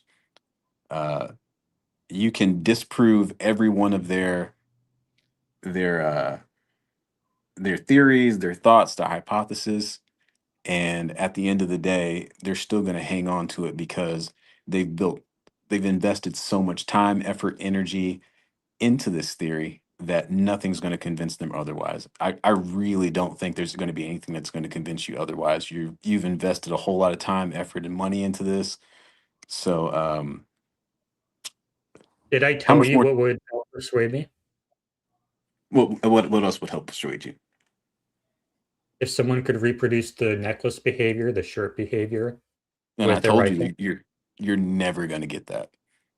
And I I think gave you that's why. I gave you a bunch of reasons why. I can give you articles that link to the unpredictability of bullets. I can give you I don't articles agree with that you. you what? I disagree. That there are articles that talk about the unpredictability of bullets that as they enter a human body. You would need to specify what exactly you mean by that. But I think that if and this format is a little bit scattered now, but I think that if cavitation were to reproduce what we saw, we should get at least close to what we see on Charlie Kirk. It shouldn't be the exact opposite both times we tried. It should be at least close. Not perfect, but close. Okay, so if you got something that was close. Yeah. You I don't need okay. it frame by frame perfect. Just Okay. at least So the right direction, the right basic physics. so what you need to do is you need to get somebody who's about 6'4", 6'5", in decent shape, not, a hulking massive athlete. You need to sit him about 140 yards away. You need to have a bright sunny day. Check the wind conditions. Have somebody perched on that low C roof in a prone position, and they need to get shot in the neck. Are you willing to find somebody that's going to be willing to do all that? I don't think there would be any volunteers, no. You're never going to get that. So, like I said, there's nothing that's going to be able to convince you that it's different, that it didn't happen. So, I guess what I do need to ask you is, what would be the purpose of faking a death? Okay, there's a lot of different purposes. It is speculative because I don't know his mind. I don't have access to discovery. I don't know for sure. I have a PowerPoint. I think I deleted it though because I just cleaned up my whole computer. I had a PowerPoint that I could maybe try to find. Open recent. Is it here? I don't think so. But I have a list of like 7, 8 different possible motives. One of them is to escape a real death threat from a certain country in the Middle East. That is probably the most favored one. Another one is for political reasons, for a false flag operation. Another one is he is an actor playing the role of Charlie Kirk for donors, and they fired him, and their way of firing him was to fake his death in order to gain political support. Those are probably the top 3, but there's several other ones as well. And another top leading one is there was an investigation, a crime that Charlie Kirk found out about. He was a witness to, and it was with super dangerous people, and they needed to egress him to the witness protection. And this was the only way to do it. But there's a lot of different possibilities. I'm not married to any specific one, but like it's a buffet. You can come and take whatever you like. And again, it makes 0 sense to kill somebody that influential when it'd be better for you to ply that person away, with either money, resources, influence, support, things like that. You know the things that are near and dear to Charlie's heart. That was the United States. It was God, and it was, making the United States better. It would be much easier than just killing him and leaving a vacuum where you don't have somebody of that influence. Uh, it- I I I just the only reason you assassinate somebody is if they are in, well, a couple of reasons. One, you're just sick in the head and you've got all kinds of delusions or something like that. The other reason that you would assassinate somebody is you just need them out of the way to accomplish your goals. Now, with Charlie, Tyler would eliminate Charlie because he saw him as, an opposition to his relationship with his furry girlfriend, boyfriend, whatever you want to call him. With That you're assuming. Well, that's what he said in the charging documents when he talked to Lance. So basing that off of that, don't smirk at me. The furry part is what I mean. Yeah. You can smirk at me. I was just teasing.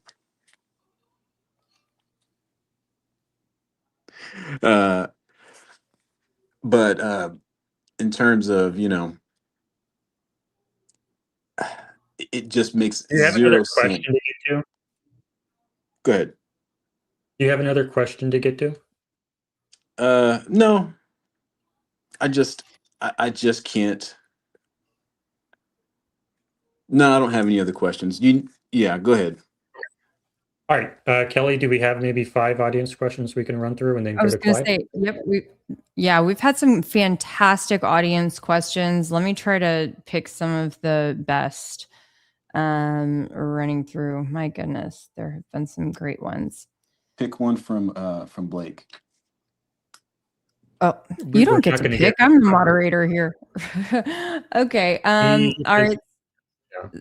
Let's see. How about here we go.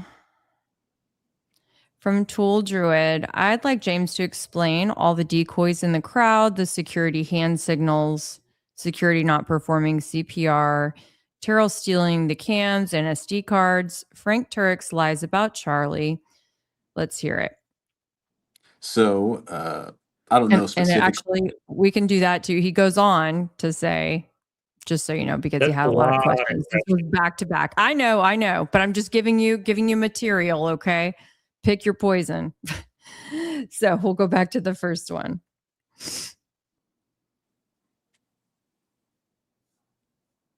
Okay. Have at it. So the decoys in the crowd, I don't know exactly what he's referring to. The hand signals, the security hand signals. I would assume that when you've got such a large crowd, that the security guards need a way to communicate with each other when they're far away from each other. Basically saying, hey, this guy over here looks kind of weird. Watch him, or it might be time for me to take a break or something like that in 15 minutes, or look over in that direction. So that explains security guards. The security guards not performing CPR. Honestly, chest compressions aren't gonna save you from a bullet wound to the neck. I I don't see why that's gonna happen. Uh, Stealing the SD cards, that's not stealing. He's securing the the uh, the SD cards and the cameras. Um, Anytime there's a breakdown of these events, and I've heard people talk about it, and they say, "Hey, that's the first thing that the camera people do is the content that you gather that day is the most important thing." So that's just common practice. He didn't know what to do. He just kind of knew, hey, Charlie got shot. This thing is over. I I don't know what else to do except do what I always do when we break down. So I'm going to take the cameras and the SD cards. Frank Turek's lies about Charlie. I'm not sure anything about that. What's the other I stuff? don't remember what he would have said. We have the other one. I can go back to it, or I can just keep moving. That was like 10 questions, so let's go to another one. Okay. From Dr. Lexus, can you ask Jordan when he arrived at this theory? I was thinking about this earlier. I was first exposed to it when Algeist went on Trigger Smart and presented his scientific Excel spreadsheet saying that the acoustic analysis put the shot into the van to the right of Charlie instead of into Charlie using the crack thump analysis. That was the first time I was exposed to it. And then Trigger Smart did a couple videos looking into prosthetics, and I didn't think they were particularly thorough. But I was looking back on it, and I'm pretty sure the reason I started taking it seriously was because of you, Kelly. When you first went on Trigger Smart, you seemed like a perfectly reasonable person. A former reporter, didn't seem crazy at all. And I think you said at a couple points in your first live stream there that you believed the fake death theory. And I didn't really know what to make of that. So that's why I first started taking it seriously and sort of interrogating it. But that was the beginning. Wow. Well, thank you. That was my recollection too, because I remember you asking for the videos that I was referencing online because I wasn't able to show them during the live stream. And that was my first ever live stream to have hosted on my own. And it was right after the Erica Kirk CBS town hall thing, and yeah, I feel like it was back in the day. It feels like many, many moons ago, but in some regards, it wasn't all that long ago. We've come a long way since then. Okay. Let's see. Hey, can you do me a favor? Sure thing. So at Kimb-71 has a question.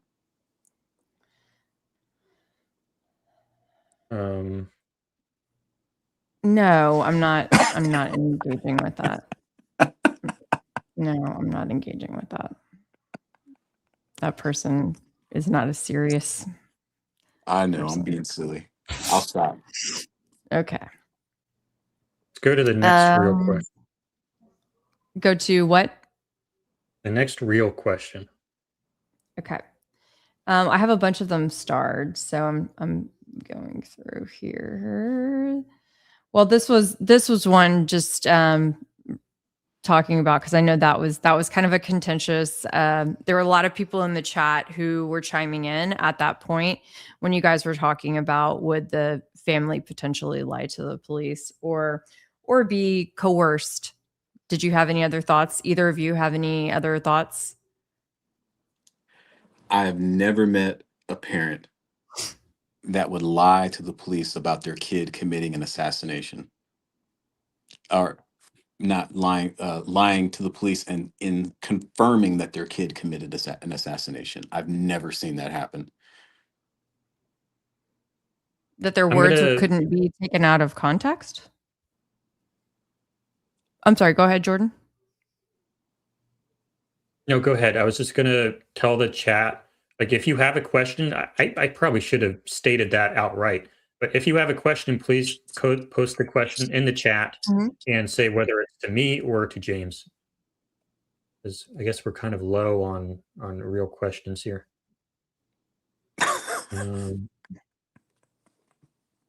Okay. Do you see any more, Kelly? Yes, one moment. Okay, how about explain the dogs missing the scent? I think you and I got into this last time, Kelly, didn't we? Yeah, I think so. Okay.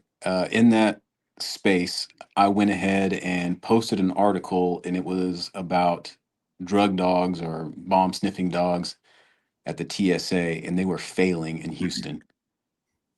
So when I was like saying that drug dogs, bomb dogs, they're not 100% accurate. I think they were hitting it like, I think their miss rate was like 30%.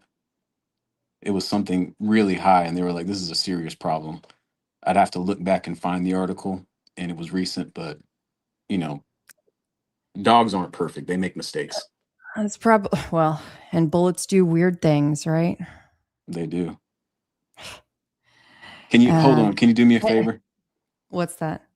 Can you look at the camera and say that one more time exactly? No, I'm just messing with No, you, because I said it dripping with sarcasm. Okay. No, but I would also say though that at least one of the dogs that was in this group was actually like an award-winning dog. I don't have the article at the ready right now, but I do have it in my notes somewhere. So that's a fun and interesting little tidbit. That's fine. I mean, all right, let's do a couple more questions, and then hopefully Clyde is still here, and he can come in at any moment. I sent you a DM, Clyde, with the link. So just come in whenever you're ready, and let's do a couple more. I just found one here. I didn't actually read it, though. If the content is so important to protect, for what? If the content is so important, what content? Is that to base the premise of an investigation? I just heard you say that video is not something you would base a series of events on. I think this is addressed to James. I guess I'll ask you this. Would you base your investigation on video? I think that's what they're asking.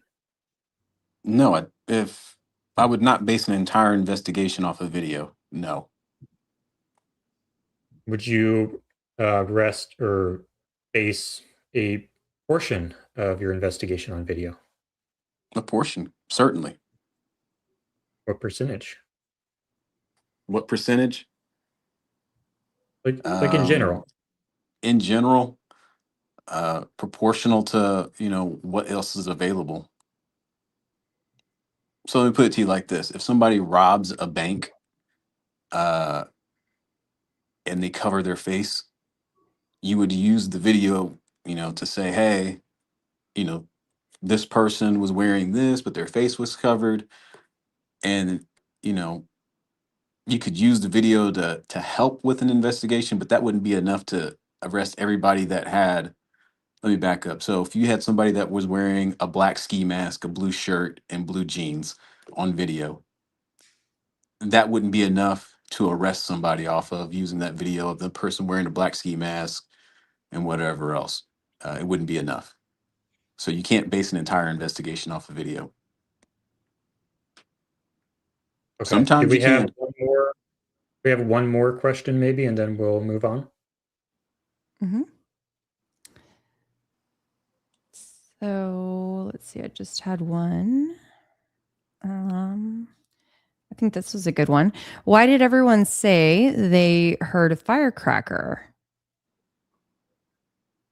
Okay. Do you want me to answer that one? Go ahead. Sure. People don't know what guns sound like. There's been videos of people in war zones where they've got bad cars or whatever, and they're ducking, and it's, a car backfiring. Or they're not ducking because they think it's a car backfiring and it's actually a bullet. I know people that have reported at riots and things like that, and they are angry at their media members because the media members haven't been in a riot, and gunshots go off, and everybody's looking around thinking it's fireworks, and the other guys that have been in riots are upset because, they're going to get killed, and they're like, that's gunfire. That's gunfire. So people don't know what they sound like, and then on top of that, depending on the acoustics, um, it might sound a little bit weird to people who have even been around guns and fired guns. So there's all kinds of reasons. All right, and I would agree with that answer. A lot of people do report gunshots as fireworks, so that is a known phenomenon. Looks like we do have Clyde in the studio now, so I will go ahead and end out this segment with you, James. Thank you for coming on, sir. I appreciate your time. Thank you for the conversation. Thank you, Jordan. Thank you, James. We appreciate you being here. Thank you. All right, bye. All right, he's been removed, and now we're going to go on to Clyde. We're at about 2 hours. Kelly, is the time right now okay to start a new one real fast? Yep. Yeah, no problem. Okay. And let's clear out comments and put his name up there, and we'll bring him onto the stage. Hey, Clyde, can you hear us? Yeah, I can hear you. Can you hear me? Yeah, thanks for coming on. How much of the last one did you hear? I listened to everything. I think probably missed a little bit of it, but I was there for most of it, for the most part. Okay. So I pretty much heard the format then. Okay. So your first thing is I'm going to give you 5 to 10 minutes to present your theory uninterrupted, without interruption. If you would like me to show show stuff in the Blender simulation here, we can do that at your discretion. But we're going to go ahead and start your time now. 5-10 minutes uninterrupted. Okay, is that all right?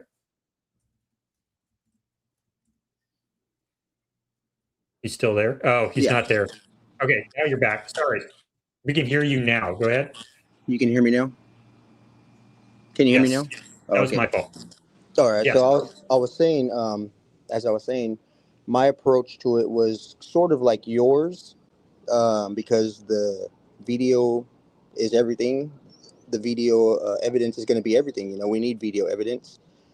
And so when I started, I kind of just heard with Ryan, Harpo, and whatever the other guy is, his name is, that interviewed him. I think it's, if you can help me out with that first interview that Brian did on YouTube. Sean Ryan. Yes, thank you very much. Sean Ryan's when I heard him, I think he was talking about like an autopsy and all that, and right away I was just thinking like, no, there's no way that's a Tyler Robinson shot. Like, how can they have an autopsy, but how does he have an autopsy, but they're not releasing it? And it just, everything seems strange. And, you know, I didn't give it too much thought though, but it's the more they talked, the more it just bothered me, because it was like almost scripted. It didn't seem natural to me. And I like true crime stuff, right? Like, I like investigative stuff. I've done that type of stuff, but never for like professional, like, you know. So I don't have credentials or nothing like that, but I do have an education in a lot of stuff, and terminal ballistics specifically. I'm a little somewhat educated in that, but I don't have credentials, as I said.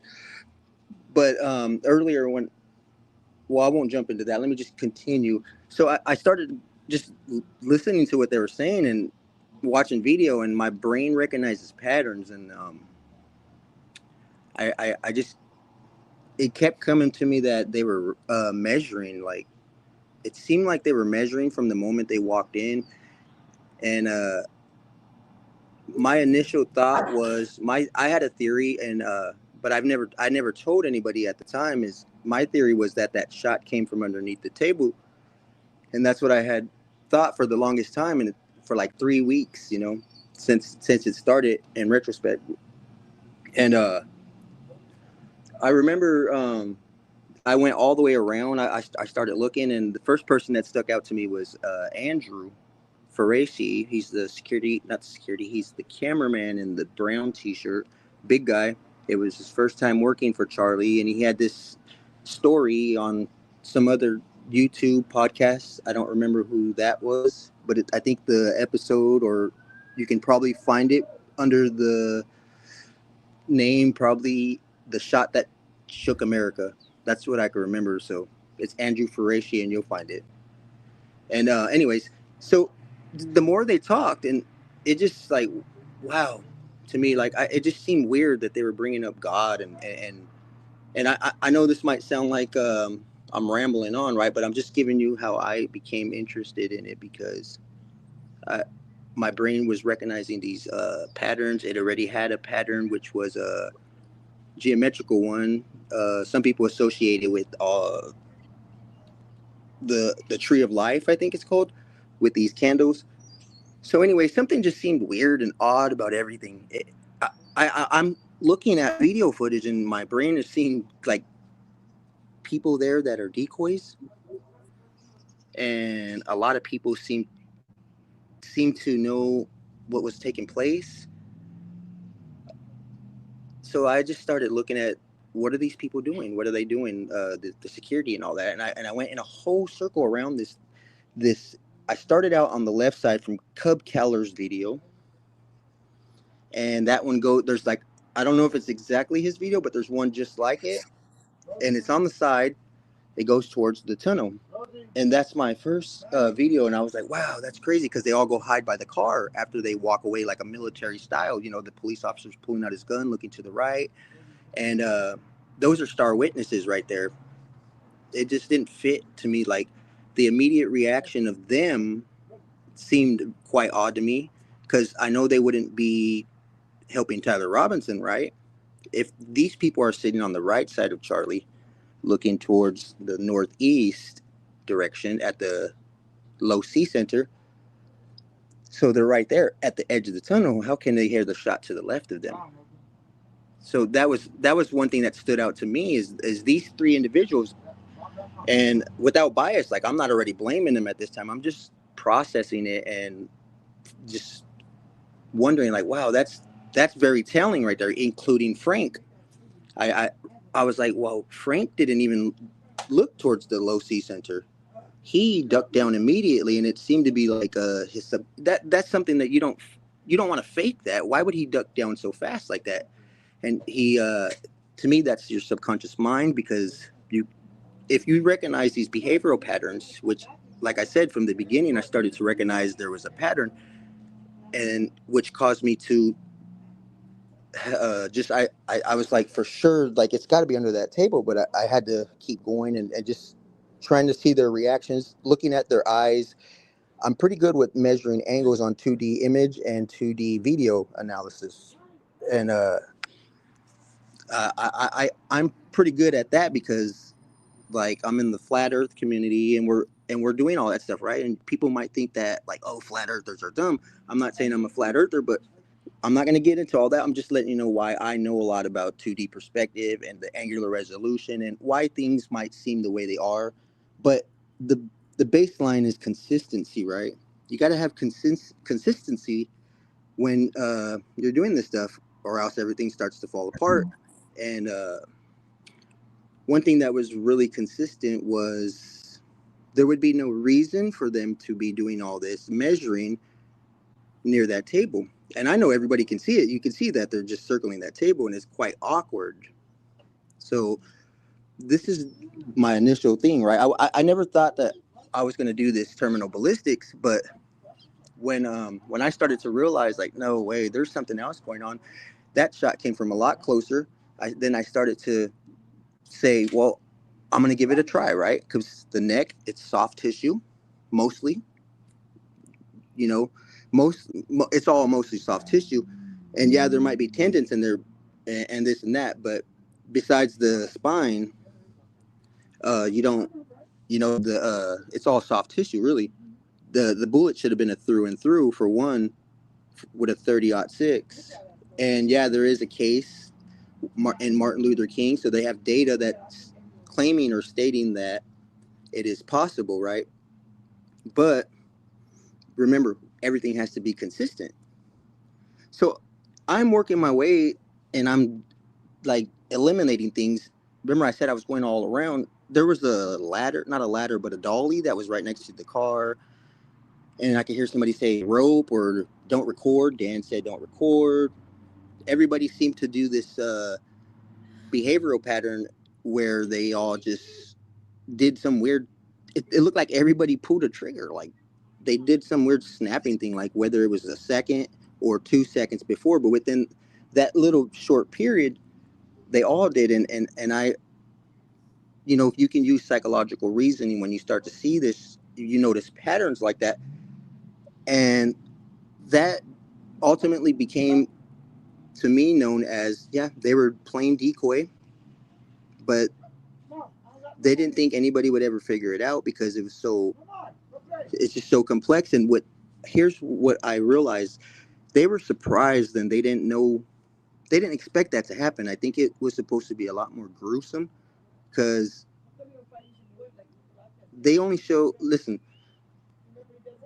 the person, I'm please allow me to, sorry if I'm jumping off track, just try to pay attention and bear with me, because listen, the temporary cavity, I want to try to answer that question where he said you can't predict. He is right, and he seems, the person that you had on, he seems to be educated and in this stuff. He knows what he's talking about. He didn't mention the specific fields, but I think he probably knows more than he's putting on.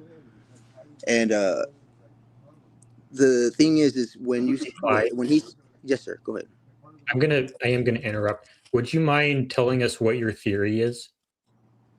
Yeah, I'll get to that right now. If I can just get like 30 more seconds, and I'll land the plane right here with this one. Is that okay? Yeah. So what I was saying is, I'm not trying to say say anything like, implement or blame him or nothing. No, I'm not saying that. I'm just saying that he probably knows a little more, and that's good, because he was correct in that you can't predict a bullet after it impacts, and that's where terminal ballistics starts. It starts at impact, and internal ballistics is what's going on inside the weapon. External is when it's going through the air, and terminal ballistics starts at impact. So when you know the effects of temporary cavity and stuff like that, if you ever seen it through the soft gel, you would that the bullet can expand the soft tissue like 10 to 15 times the diameter of the bullet, right? And that's separate from the permanent wound track, which the bullet's actually ripping through. So when I started looking at the neck, I noticed that there was a change in energy direction. That's the chain popping up towards the neck. And there is data that's in terminal ballistics that it is plausible, and it does happen that the entry wound the temporary cavity can pull objects such as your t-shirt, linen, I think it's called, or whatever it's called, the material. Fabrics, that's what it's called, fabrics, the proper term, and objects such as chains towards the entry wound, right? And everything that is consistent, you have to be consistent, but every frame, I noticed the consistency with every frame of initial disturbance was always towards the left back corner, left back shoulder, right up there in that area, including the chain when it popped up. So my theory is, which I have a lot of data and physical, not visual evidence showing that is actually an exit wound in the front. And in terminal ballistics, these entry wounds, they're not always visible right away. There is a delay sometimes, especially with full metal jackets. That's what I believe. It's a full metal jacket, given the fact that they were measuring, that I believe they were measuring angles. And there's a lot of video that suggests that. And the angle that I have them at for measuring is a 3.6 degree angle at 4.5 feet off the ground for 17 feet away from Charlie to his left. So it would be approximately 93 degrees counterclockwise if we're using his Adam's apple as a reference for 0. And the target would be struck at 5.5 feet. So that's a 1 foot differential, and 1 foot differential ratio for per 17 feet. And that would bypass the people in the audience. I've demonstrated a lot of this, and it's hard for me to convey these things because some people don't understand. Like the process that I took, the very first process was the understanding temporary cavity. And like I said, deflection and tumble is the only way. Those two can make the expansion of this temporary cavity up to 10 to 15 times the diameter, remember. So when I seen this front view, there's a protrusion in the front neck. So the bullet enters somewhere on his left side at that angle that I was telling you, 93 degrees counterclockwise, and a 3.6 degree upward trajectory at 17 feet. And that's 4.5 feet in elevation off the ground is where the barrel is. Now, I determined this. Listen, I determined this by the protrusion in his neck. If you know anything about terminal ballistics and the temporary cavity and the effects of deflection and all that, right? You would understand. And listen, I'm almost finished. You would understand that protrusion could only be caused by either tumble and especially deflection. And if you ever see my stuff, I have that crosshair, and I call it a famous protrusion because I understand that, and I have notes too that I written. Those were my original notes, and I was working off the front shot, right? But those notes, you know what they did, Jordan? You know what they did for me, man? They automatically, right away, it said that shot didn't come from Tyler because that was an upward trajectory. When you have the protrusion, that first crosshair above the said entry wound. So still working off an entry wound at that time, I knew right away that if you extend from the protrusion to where they said was an entry wound, if you were to extend a rod through there like that, it would only go all the way to no further than the second row, I would say, first or second row. And that right there that eliminated Tyler, that narrowed down my search area to 90 degrees counterclockwise. It had to be from right there and there. Now, comparing my notes to real life data and all these things, there's a problem because how do you explain the protrusion before the protrusion before the entry wound, if it truly was an entry wound? And it narrowed everything down, right? So I had found this person. There was everything. You have the barrel flash in Frank's phone. Geometrically, that's correct. Now there's probably 3 different things going on Frank's screen, right? But none of that matters, because the only thing that matters is that geometrically the angle of incident is the angle of reflection. And that means whoever was on the phone recording, the ones that caught Frank's phone and that flash in his phone at the exact same time as the shot, it's in sync. It's actually before the shot, because it's a flash. It's the speed of light, not the speed of sound. We actually see the flash with the flash of the barrel on the weapon. I don't know what the weapon is. I don't know if somehow he's got a gun. I believe it's somehow on it or whatever. It's probably, but that's where the science has led me to. There's recoil. There's everything. I show it all the time. And now, that's not it. That's not all, though. Listen, the angle. Remember that angle I was telling you. If you put this in your computer and try to research it, it's called a keyhole slit. This is common in yaw. You ever heard of yaw? YAW. When the bullet yaws, this would be external ballistics.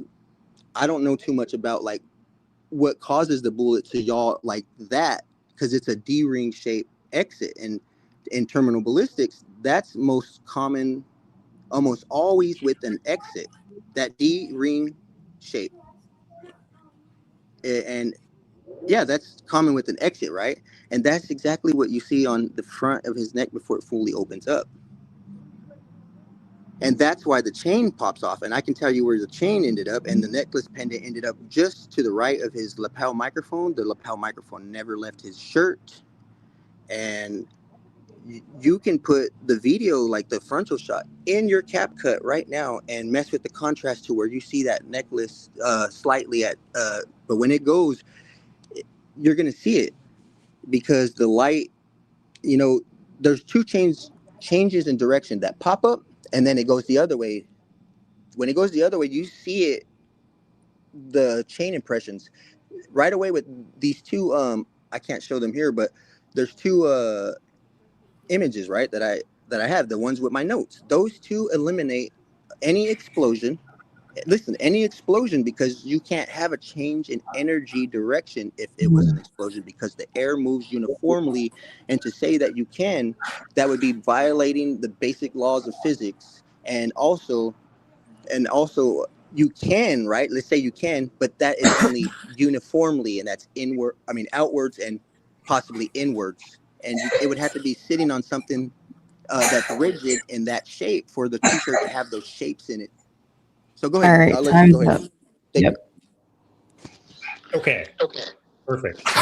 Oh, one more last thing. And also, remember, I have the video of the security guard getting hit with the secondary. No, this is very important. Please give me 30 more seconds. Now, when he said, "Oh, hello? Man, okay, all right. Yeah, your time's up, but you're going to have the opportunity to talk about other things as we do cross now. But the time for uninterrupted speech is over. So thank you for that.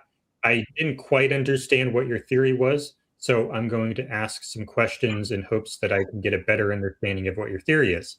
If you can answer, so we're going to do the next segment now, which is me asking you basically cross-examination questions about your theory. So we're going to begin that now for 15 to 30 minutes. Awesome. Hey, Clyde, what do you think physically happened to Charlie Kirk? And if you can keep your answer brief, that would be terrific. Yes, sir.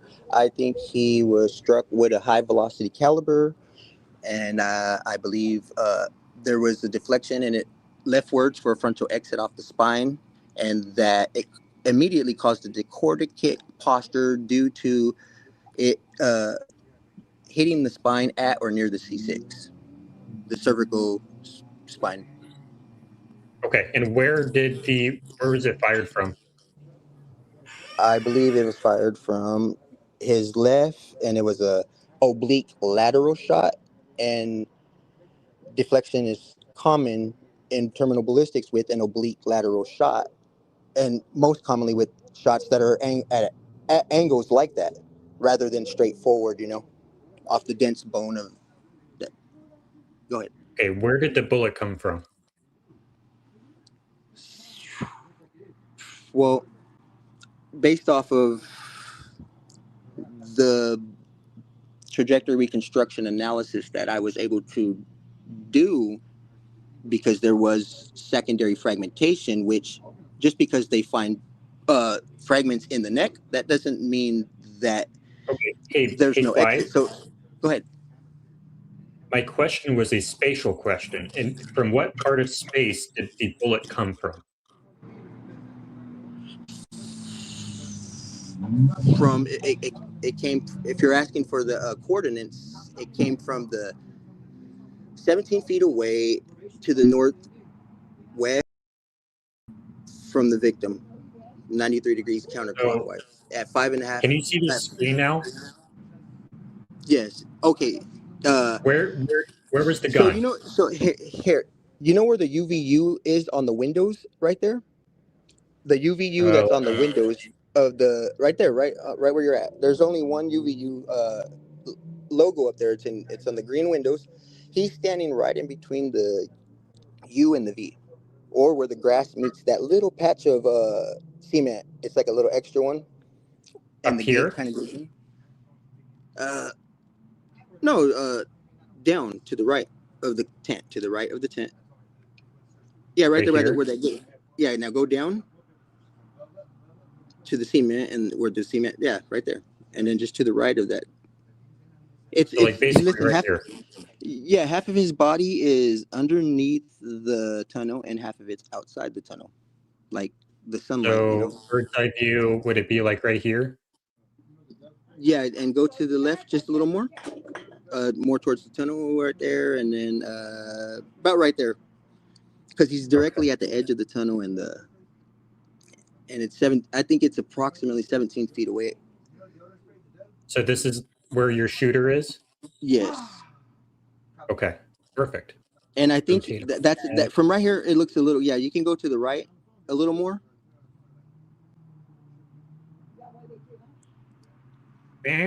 Rotate on the X. No, rotate on the Y. No, so right there where he's at. And okay, there we go. Yes. And if you have the dimensions correct for the table, I can't be too sure if it's directly in front of that camera lens or just above it. So the gun is right where the green person is, right? Yeah, and he's about, I have it at 4.5 feet in elevation off the ground, and where Charlie is struck is at approximately 5.5 feet off the ground. That's a 1 foot elevation change, and it's an upward trajectory. Okay, and how did you calculate that? Based off of the angle that the neck, the protrusion that I was explaining, that was visible before you can see the said entry wound. At the time I was working with the entry wound, but there was problems with that because it shows that it was an upward trajectory, because that protrusion is caused by either tumble.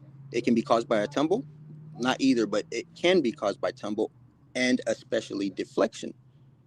Now I have this graph where I was. So my question is, we have the wound on the front of the neck right here, and you're saying that's an exit wound. Okay, where's the entry wound? Can you turn him? Yeah, go to the back of him. And it's just below the neck, the collar of the t-shirt. It's probably just below where, now go to the left just a little bit, if we're using, and more to the left, like coming back towards us, like right there somewhere. I can't be too sure, but that is where the temporary cavity occurred at, according to the consistency of that being the first frame of initial disturbance, and including from the front view. Okay, hold on. You said according to, and then you said a bunch of words that I don't understand. According to the consistency. I'll say it again. Would you like to say it again? Yeah, please. Okay. Yes, sir. I said,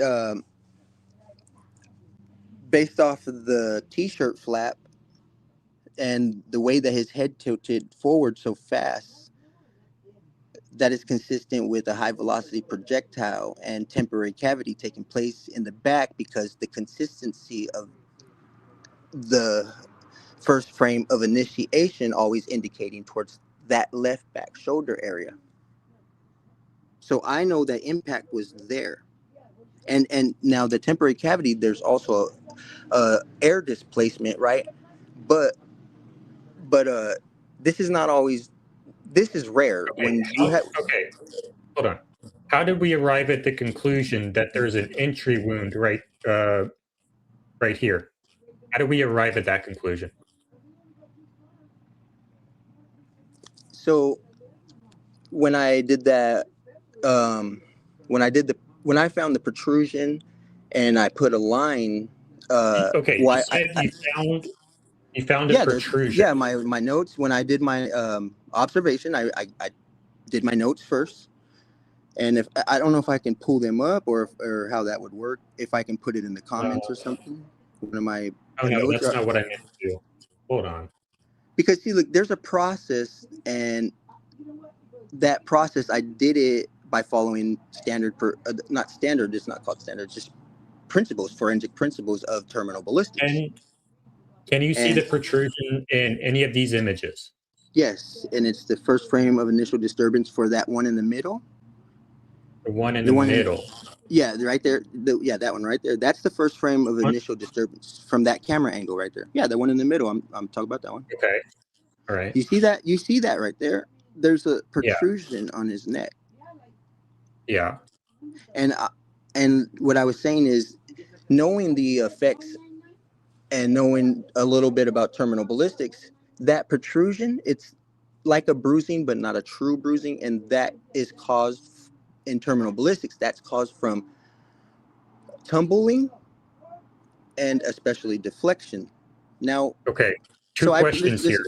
Go ahead. Two questions. First, a bullet that's traveling like 10 feet, is that going to tumble? No. Well, I don't see that. That's the thing. I don't know. Something could cause it to tumble, but then I would think if it did at that distance, it would probably be like, it would probably miss. So no, that's not plausible. Likely? Do you that's know not of any likely. examples? No. Yeah. No. So how did you determine that it tumbled? Because that's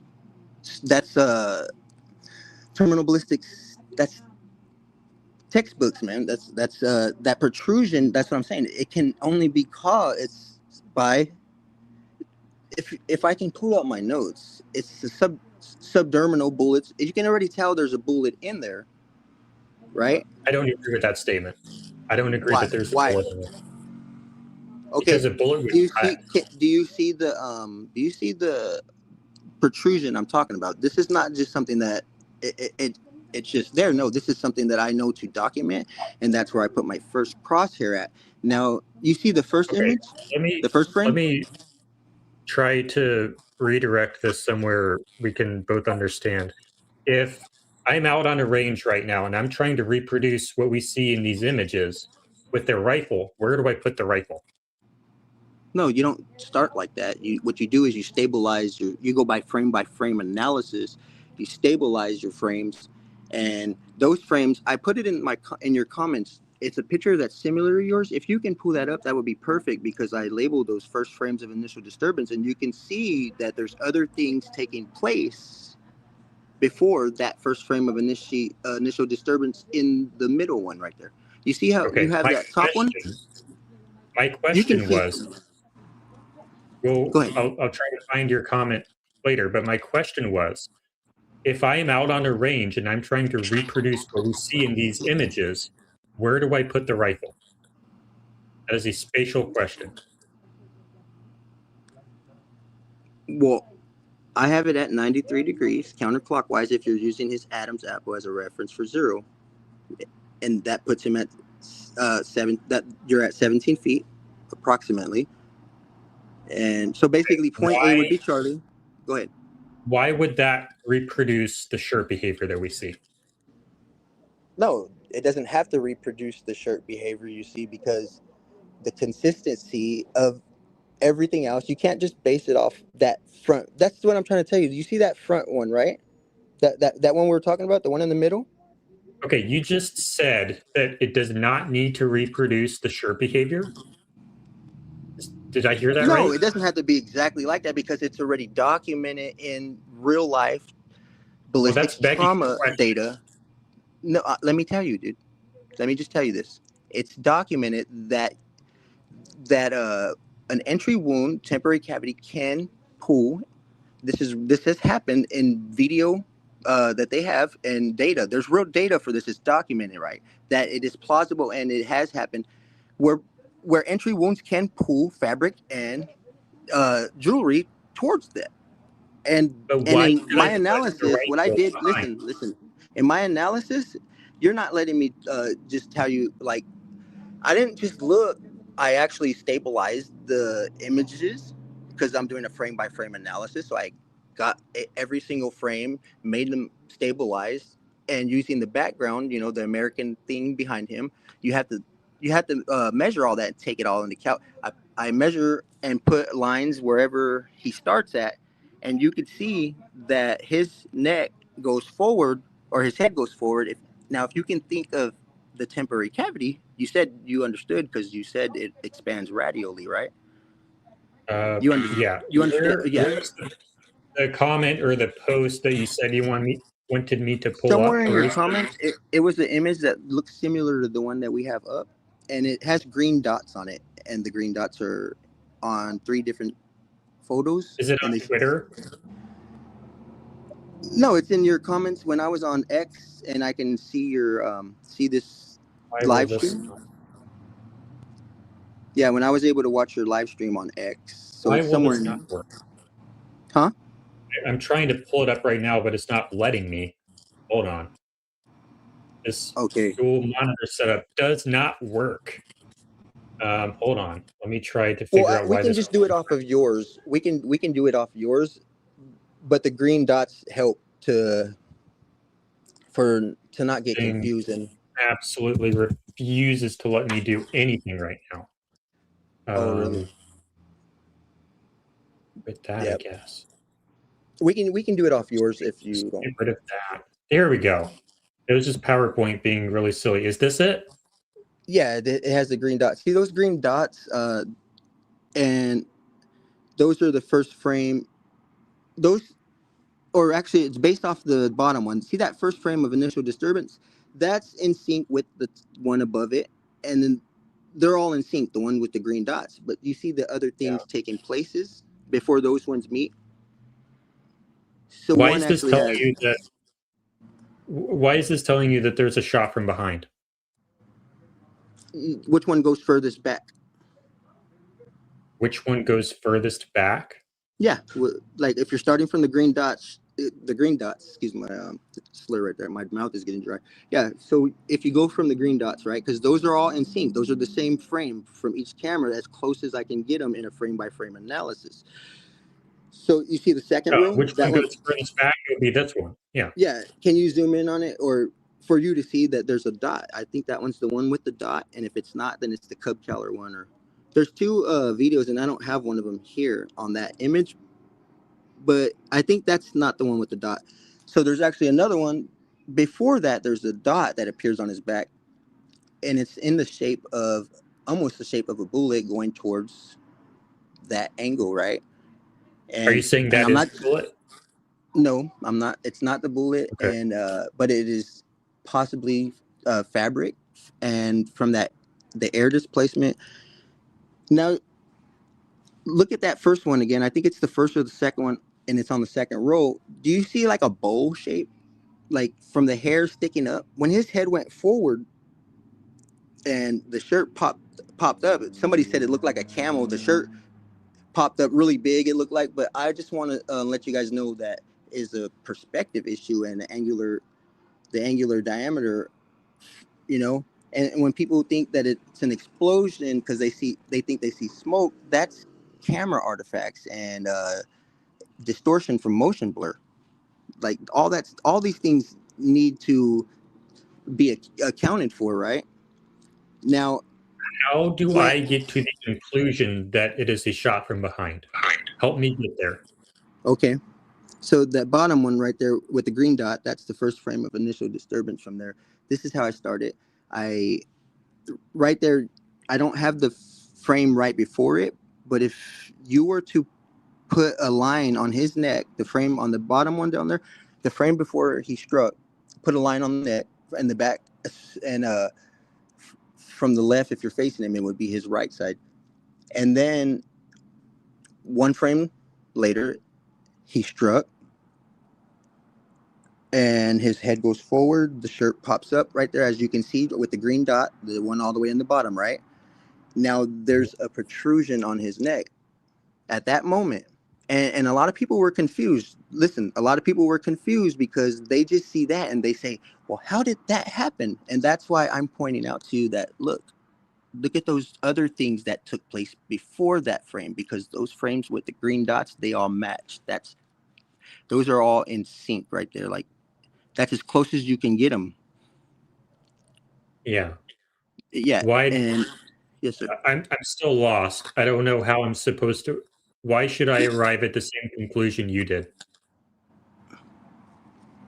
Because if you were educated or had somewhat education in terminal ballistics, and you don't have to have education in it, you just need to understand that the basic principles of the effects that are taking place that I can see in the soft tissue through video observation, which is the protrusion in his neck, which that can only be caused by tumble or tumble and especially deflection.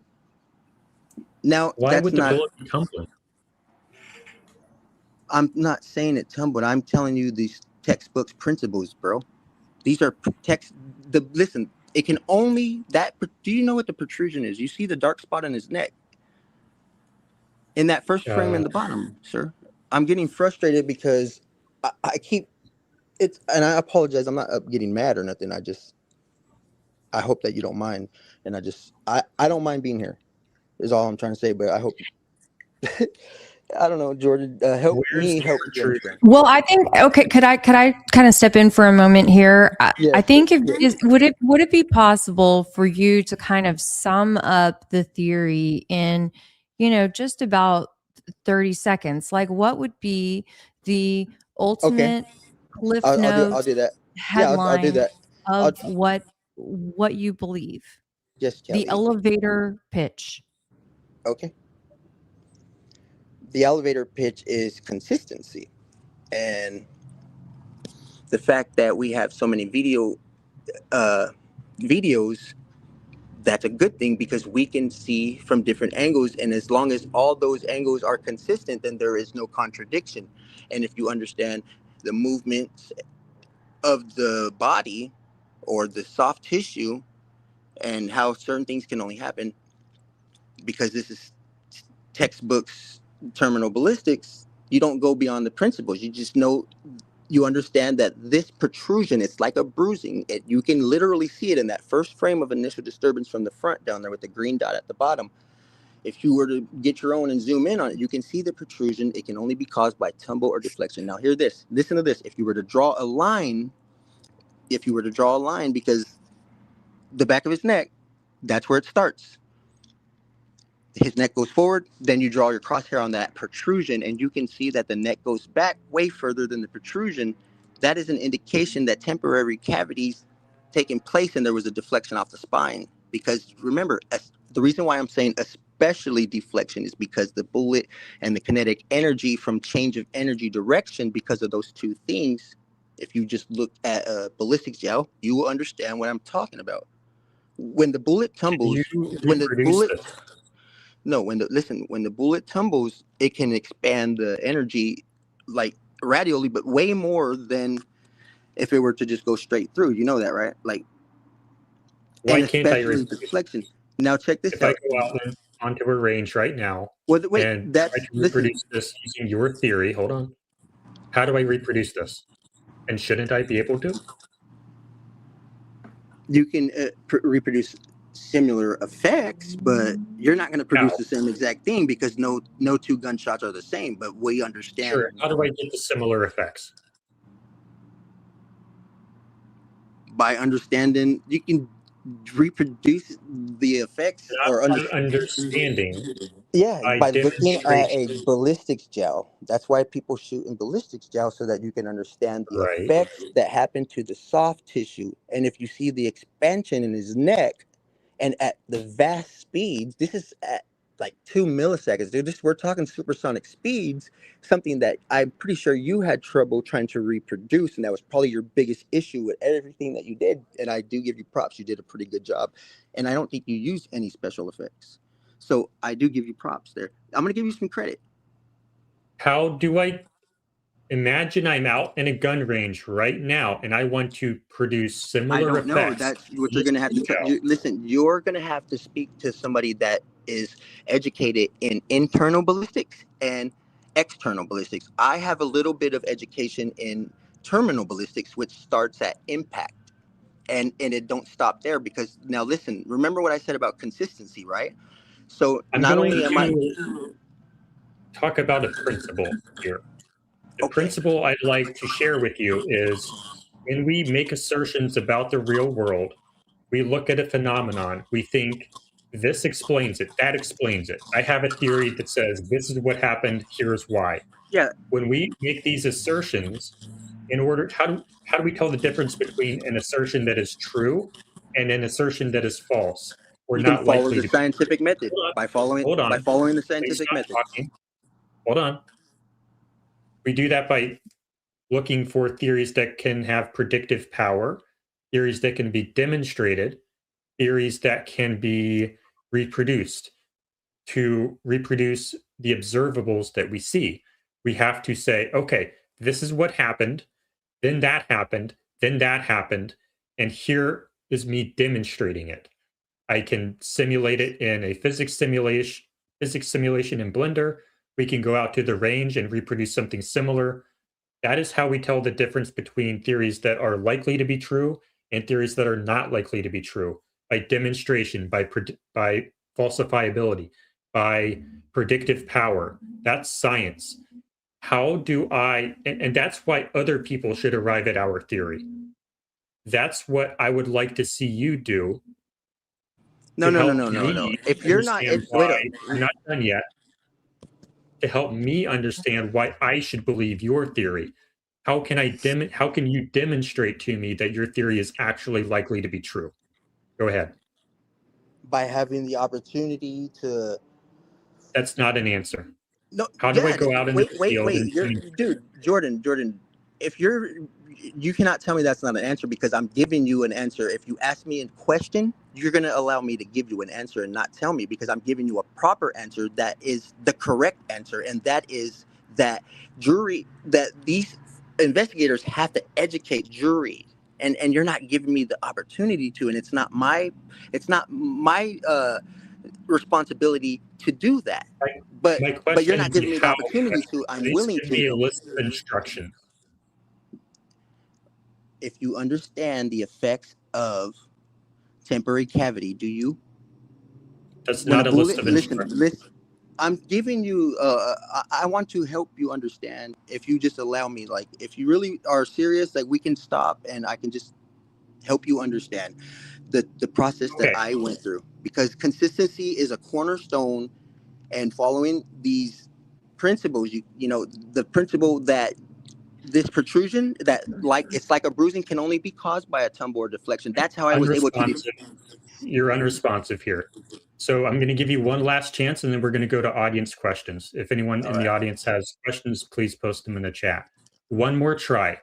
Please give me a list of instructions that I can follow to reproduce what we see on Charlie Kirk, given your theory.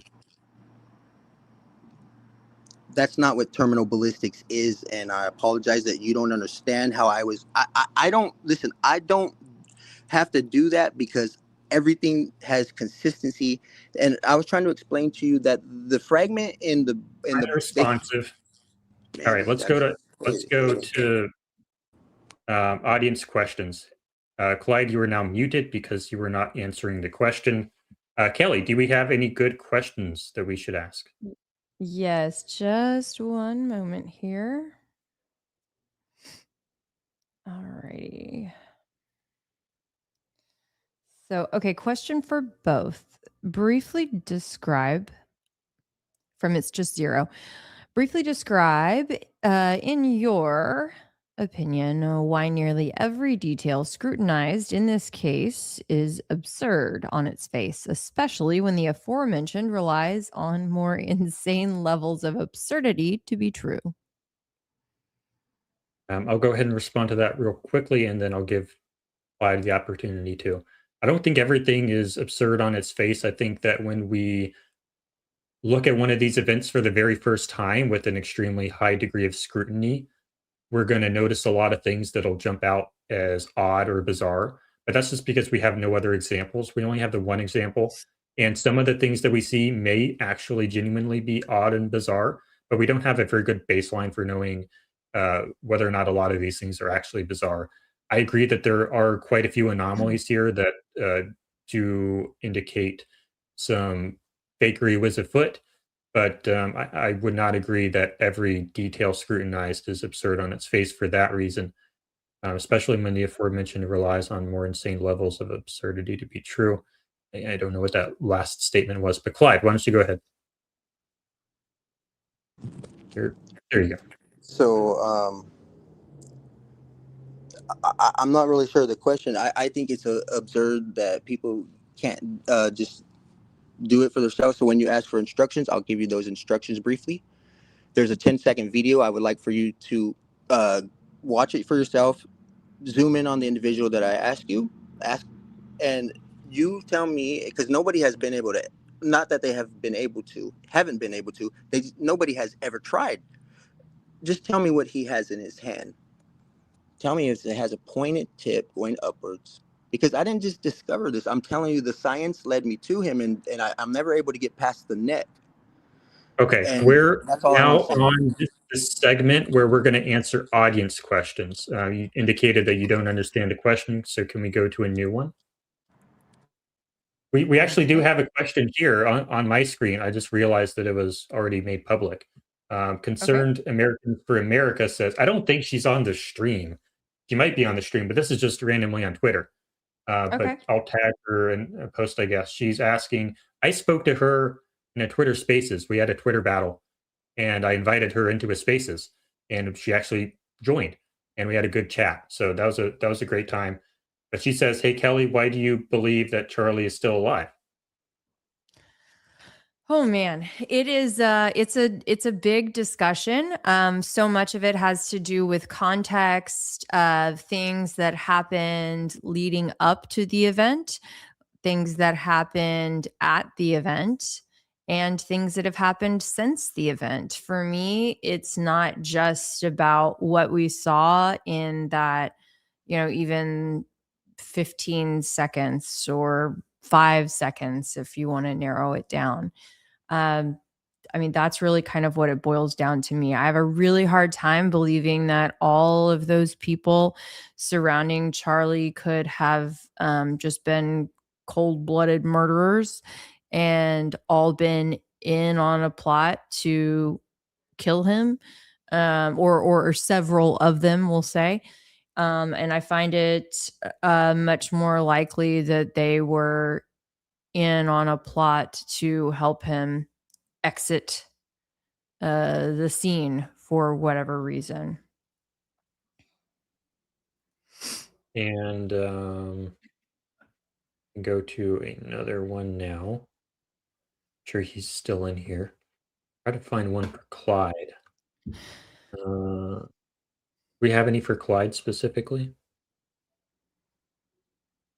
He sent to me. I mean, I think a lot of people were just really wanting to understand on the most basic level, like sum it up in a sentence. What does your theory boil down to? Just because people were having a hard time understanding. Let's give Clyde another shot. In 30 seconds, Clyde, can you give an elevator speech? So imagine that you're in an elevator with a completely random person who has no context of the Charlie Kirk case. They know that Charlie Kirk was shot, but they don't know anything about the conspiracy theories. You have 30 seconds before you get to your floor. What do you tell this person to convince them or to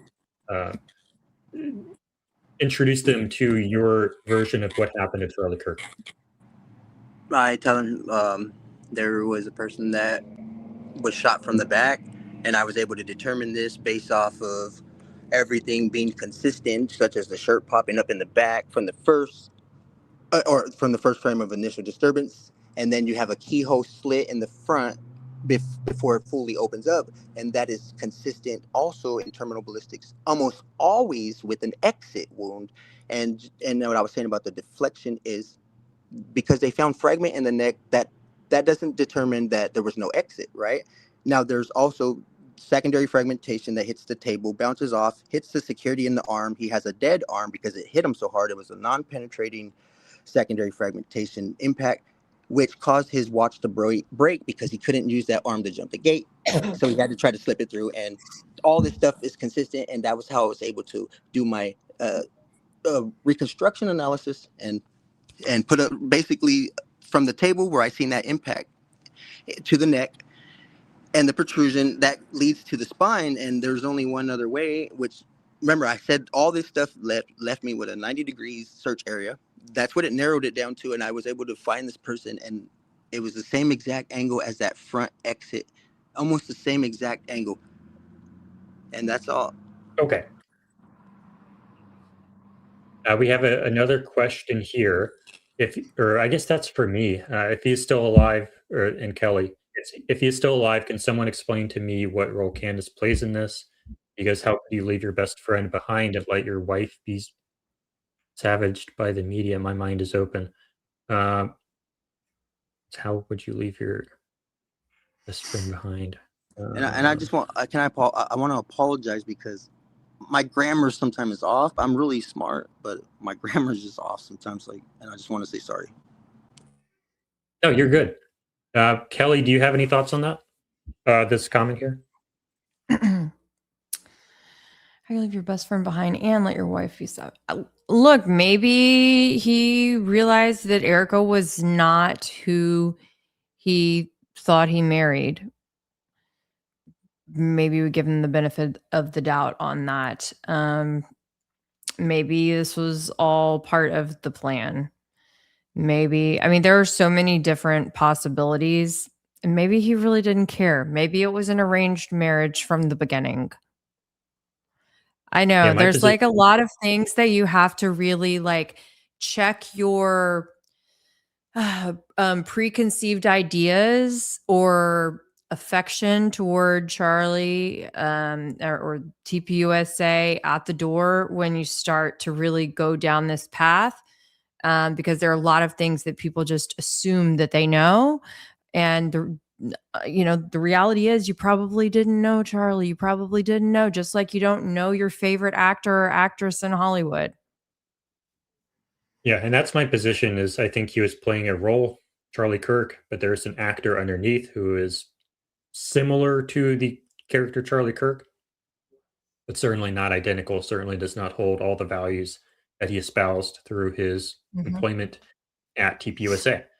We have one question for Clyde here, and then I think we'll go ahead and close out, unless we have any other questions for Clyde.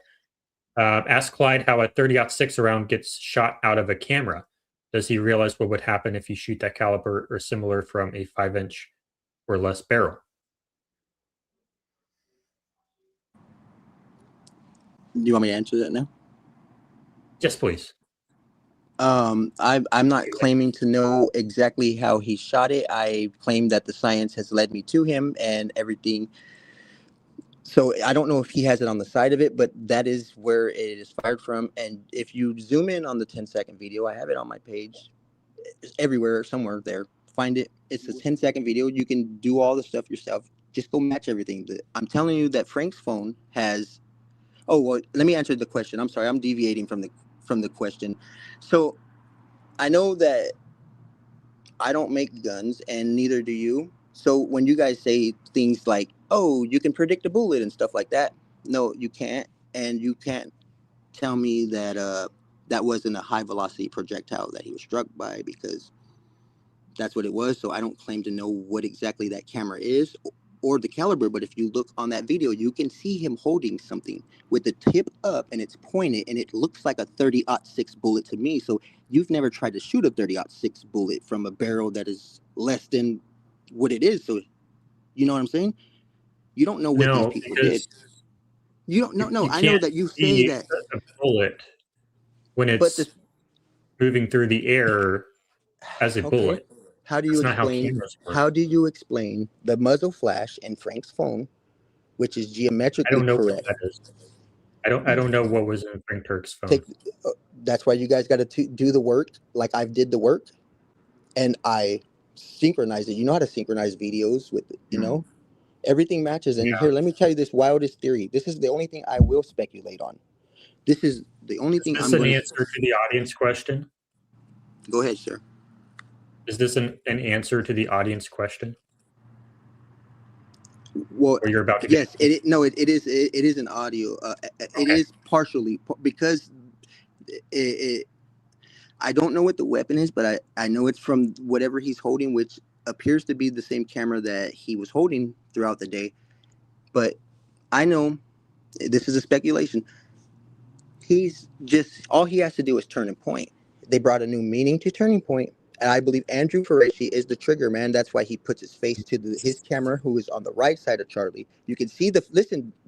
You can see the flash before you hear the sound at the same exact flash that's on Frank's phone and in the barrel of that camera. And it's the same exact flash at the same exact time before you hear the shot. That's the speed of light. Is that in your video where we see the flash and the camera? I have and somewhere on my page, yes. Somewhere on my page I have that, but it's not that hard to synchronize it yourself. Clyde, I'd like to ask a question. Clyde, have you made any effort to speak to Andrew yourself? Yeah, Andrew actually made an effort to speak to me, and he finally gave up. Or he didn't give up. He said, "Fuck, this guy's not playing," because he knows that I know, and I told him he's a trigger man. I told him I know that he is, because I'm not just seeing things, right? These things are all consistent, and they all go to one thing. Can you briefly summarize any interactions you've had with Andrew? And no, I don't speak to him like that. I just told him, like, you're the trigger man, Andrew, and that was it. But then I just stopped talking to him. Like, I just let him go, and then he finally, like, stopped fucking trying to reach out to me, because. Okay. We did have rules shared in advance of this stream. We're not using profanity in the stream. Clyde, you were muted. You are now unmuted. Please proceed. Oh, I'm so deeply sorry, man. I do apologize for that. I am sorry. Yeah, but I didn't want to talk to him, so I kind of just don't bother me. If every time you bother me, I'm gonna share this stuff out, and anytime he messaged me, I would just share that stuff, and that's all. But yeah, so you're saying that Andrew was bothering you. Not bothering me. I won't put it like that. As you were claiming that he, No, off Charlie. That's just what my opinion is based off of everything that I can see. I am not nobody, and I am not saying that for sure. How many messages? Okay, so I just want to make that clear. But why else would he do that? Like, what he was trying to persuade me, it seems like, just like, I'm just a regular guy, like, in God, and like. How many messages did Andrew send to you? He never messaged me. It was just on listen, he didn't message me personally. It was just on the comment section, and that's one thing that I knew that he probably knew better too, and I would never respond back if he did. The comment section of what? Videos, I guess. It was whether it was my video or not, just here on X. So it wasn't even your video?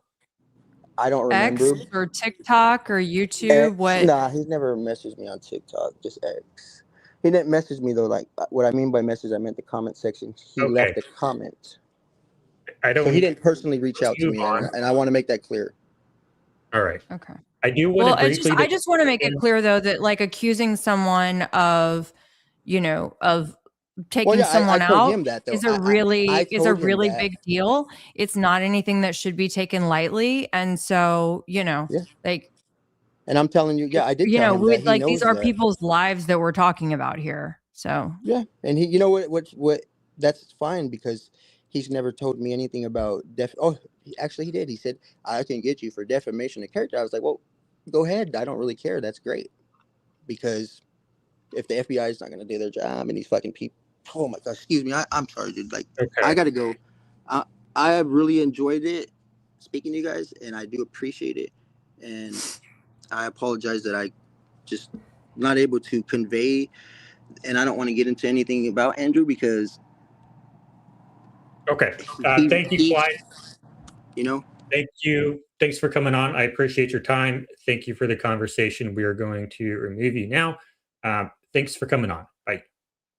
Okay, he is off now. I will briefly defend DO5162. I don't know who that is. Maybe they do make rifles. I have no idea. I'm not going to assert whether they do or do not make rifles. Anyway, this program is not making any allegations against anyone. The views and opinions expressed by guests are their own and do not necessarily reflect my own views or opinions or Kelly's views or opinions. I'll put that disclaimer right there. Yep. And if anyone does would like to, in defense of Andrew, if I've done a lengthy interview with Andrew Ferasi myself, so you know, I can link that in the description of this once we wrap up. You know, you feel free to do your own research. I think Jordan and I always encourage people to do their own research, but you know, it's a very serious allegation that was made. So I personally did not reach, you know, that conclusion. And so I feel that I need to share that. So yeah, this is a he's real not here criminal to, case. yeah. This is a real criminal case. I don't think anybody actually died, but exactly. Neither do I. So, okay, we are now at 3 hours. We got through both guests, which is terrific. Got through a lot of questions from the audience, and I think we had a couple good conversations there. So we're going to go ahead and close out now. Thank you, Kelly, for your time. I appreciate your help in this, and maybe sometime we'll get some other guests with some other theories, and we can do it sometime again with a couple other theories. Right. So if you were in the audience, go ahead. Oh, we've got a lot of, you know, Monday morning quarterbacks in the audience. So I think that means there's a lot of folks who could potentially be ready and raring to go on another stream. So yeah, as you were saying, like, you can find me on X. You can find both of us on YouTube and X, and reach out to us there if you would like to come on some other time and do better than these people if you feel like that should be done. So thank you again, Kelly, for coming on. I appreciate your time, especially today. And we're going to go ahead and close out. Goodbye. Good night.